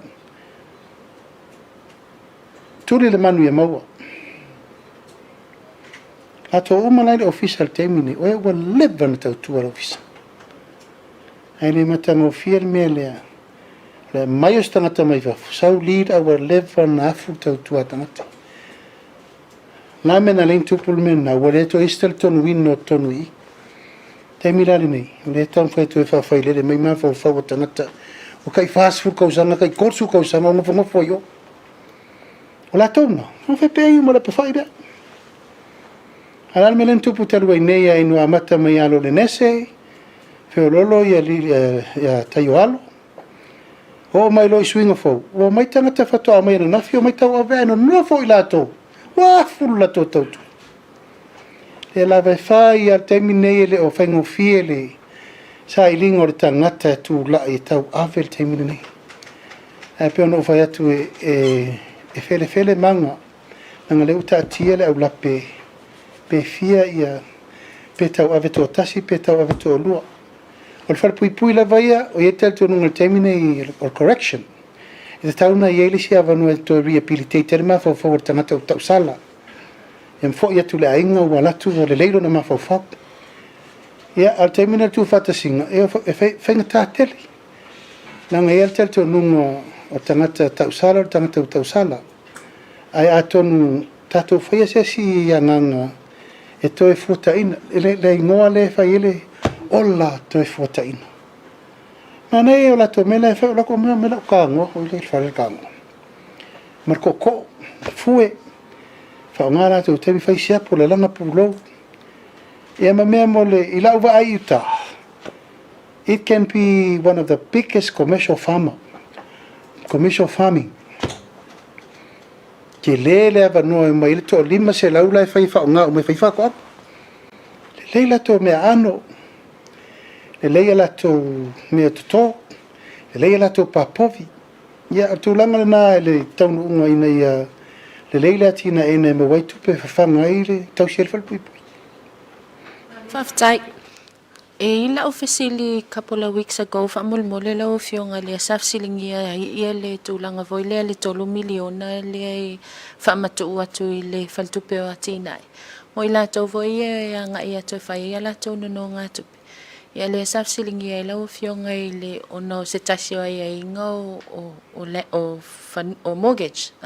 But e second mortgage ia whanua o nisio I latou I tono banks. Ia le sasau noa mai lau fionga se e tala noa al pulisili o le whaltupe o atina. Mano whatara noa al minister tupe. Le sa whatari se I whiri le taitai whono forward commercial bank o le development bank. Ma lea ua whiriwhiri ei tei whono nei tō tōru. O le tātou Development Bank o whiriwhiri ei le sa avea ma whaururunga wha mtanga luenga o tupe I aso waru. Tō whai ala vea you like. O le tātou tei whono whauna o le tātou Development Bank. Ia lona lua o le tātou tei whono whau o le tātou nupi wha. O le whiunga ia tangaloa Eddie Wilson. Ia male tei whono le tātou Campling, le whiunga ia Pali I Hansel. Ia male tei whono la le tātou Tourism. O whiriwhiri ei le whiunga ia tupai Salimova Aik. Tei whono whauna lena piki le I le asolente atu nei. A pale loi to tonu le tei whono whaule. Ia na mai loa lai o le pautautanga e tala noa I mana minister ma le li pula le whartupe. In tala noa loa le mena, it's a straightforward process. A whapeo le second mortgage. Pawal mai I mautino, ia lava le value lau aseta in whainga carry le mortgage momo. Ma le mortgage lo na lo. A le ma whainga whaise second mortgage, pa uma le value lau aseta. I lau mo kesi momo. A ala na talia le second mortgage. O le te le whapate te inga o le value lau aseta miliona. Saulo I ta lafu temi nei tolu se lau wafi. Le to toi lau fitu se lau in whaiena e toi mo kesi. Mela na ta o le second mortgage. E mo kesi le nonga tupe momo. Toi mo kesi le nonga tupe le lo. Ia, te le mo se tari le leipa tau nu se temi la tamai. Paman malo whangai koe kasala ka whesili. O lawa sia singa le lasto na I le whalpui. O le mai tau atu I nisi po I o ata mai le toa sia singa I olo a manu. O leo te iloa I ele te mina le toe tuwa ini tātou wa pangta paru la tau fo e under age fo le ale mai tau atu ya tai ana po e mai le tau asia singa e fai as ko kelo la tau o la man o la tau lango ye o tala pers pat pui ya pamal mole lo fio o le mauna mai ona wa se lau ono sfuru au tau fia fo i tanu malala o tangata la ia o vavai o lo manu o tangata fo ia le tu ngā tele la tau fasalanga low risk ia maturanga o lau matutu o ele o yeini tulanga fa po le inisi o atu ngalunga o le upulina le komsina mal pulu fa pui sa sa no mai ai ona o to tele le au tafia ela na vai ai le to tele le ave i o le manu ai manu tu o le manu sa fa pito le fa lo tomati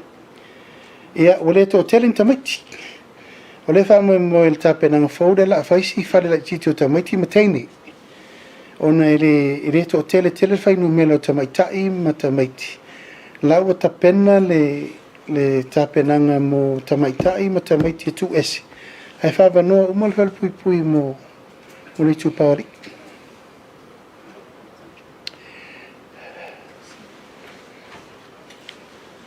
Muli la fionga o le tulanga al fantal malo le al malo lo ituai e mul fanua po le mea le o toi fo i mai o le ia i la tau sa fa pe ona se holder le down le po le mea o toi fo i la lo le malo o le taimina nei, na motu e le tatou board al nupi fale so tanga ma le Sheraton.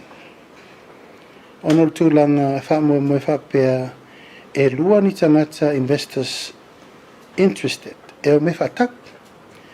O le lava lai wha solo le tio le nape o le whatanga pele ai. A le uto e fo i lalo le tatou malo. Whiriwhiri ai le sunga ia went.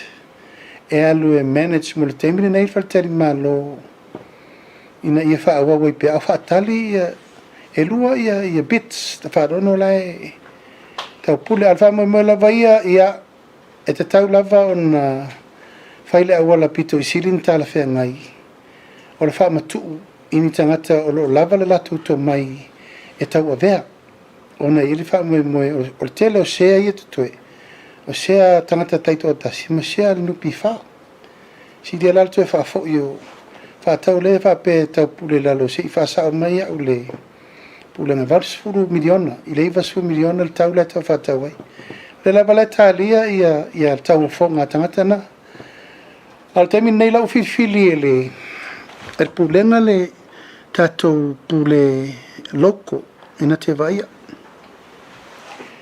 ia mori le nganga whaftai tele ia malu le tatou au tustala nei aso whaftai atu la fio mai ia matala mai ao tūlanga fo i o le tatou whatal tanoanga ia malua vi whale fo i a whapea o le malia se tali atu le tūlanga fsiri ai whaftai atu sa moi lau mai mo mai le nei fo i tūlau le aso whaftai mo le lava papale ia mei se fo i le whatau nuina le talitalina of Syria fionga ili tustala mari im tamai tai tustala le tatou atunu mal famo moe famanino mata pu mo le tatou atunu o wa tulanga lo tatou mai tawina manuia tele le nei fia pisa mo tatou to felo ai foi le vai sofo ile tulanga a te tele ile mai o fono kapene tai la solulu ai inicio por kalame fa pito o te afiai e ta ua o le soa le pule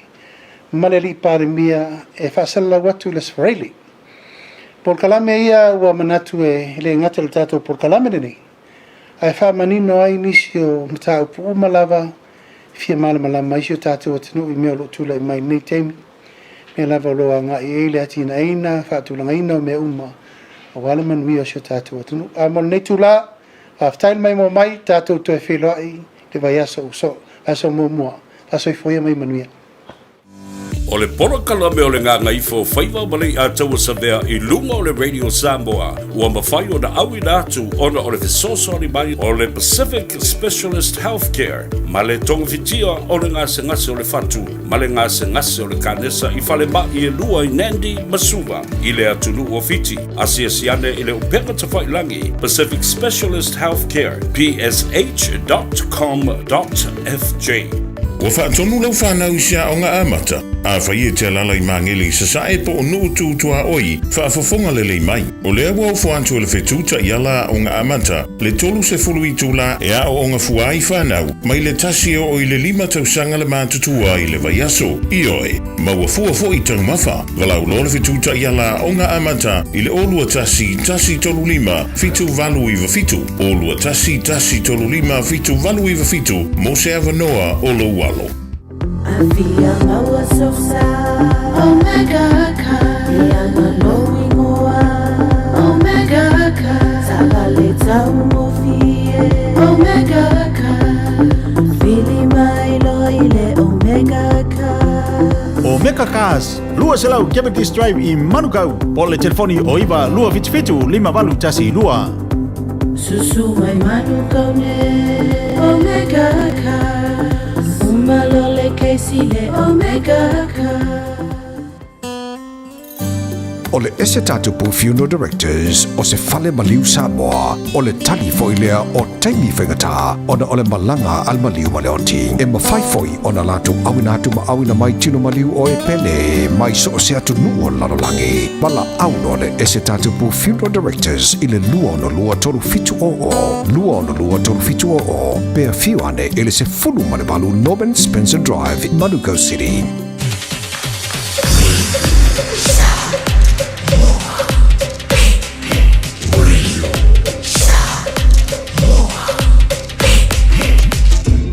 Noivo tu, amo.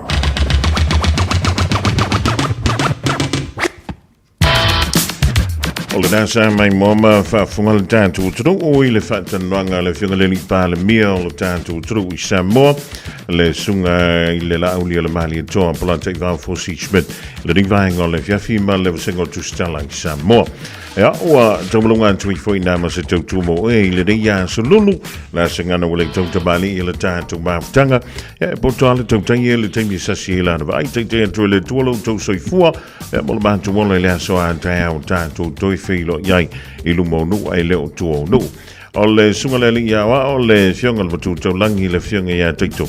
Le wa sao di mai su ia le se mai le fidei ba mai a tātou tala e vai whanua matala I tālonga I le ngangana pere tānia. E marugi te le la vasinga o tutoi o le ringi fiafi. E langa tu I leo whainga malo longa o le awha pea leo na whenga iai. Malo utu pa ia malo utu malu I le neia sululu. Mana tua pea au fuala au wane ngalo au fuala au po fele me te anga I le nei fiafi aluma ave au fuala au lo fantu soifua Wafia ai lo me Eulu polo me Efusu foi lo me Sawa lo me Tafa mai ata leva veau Olo me ua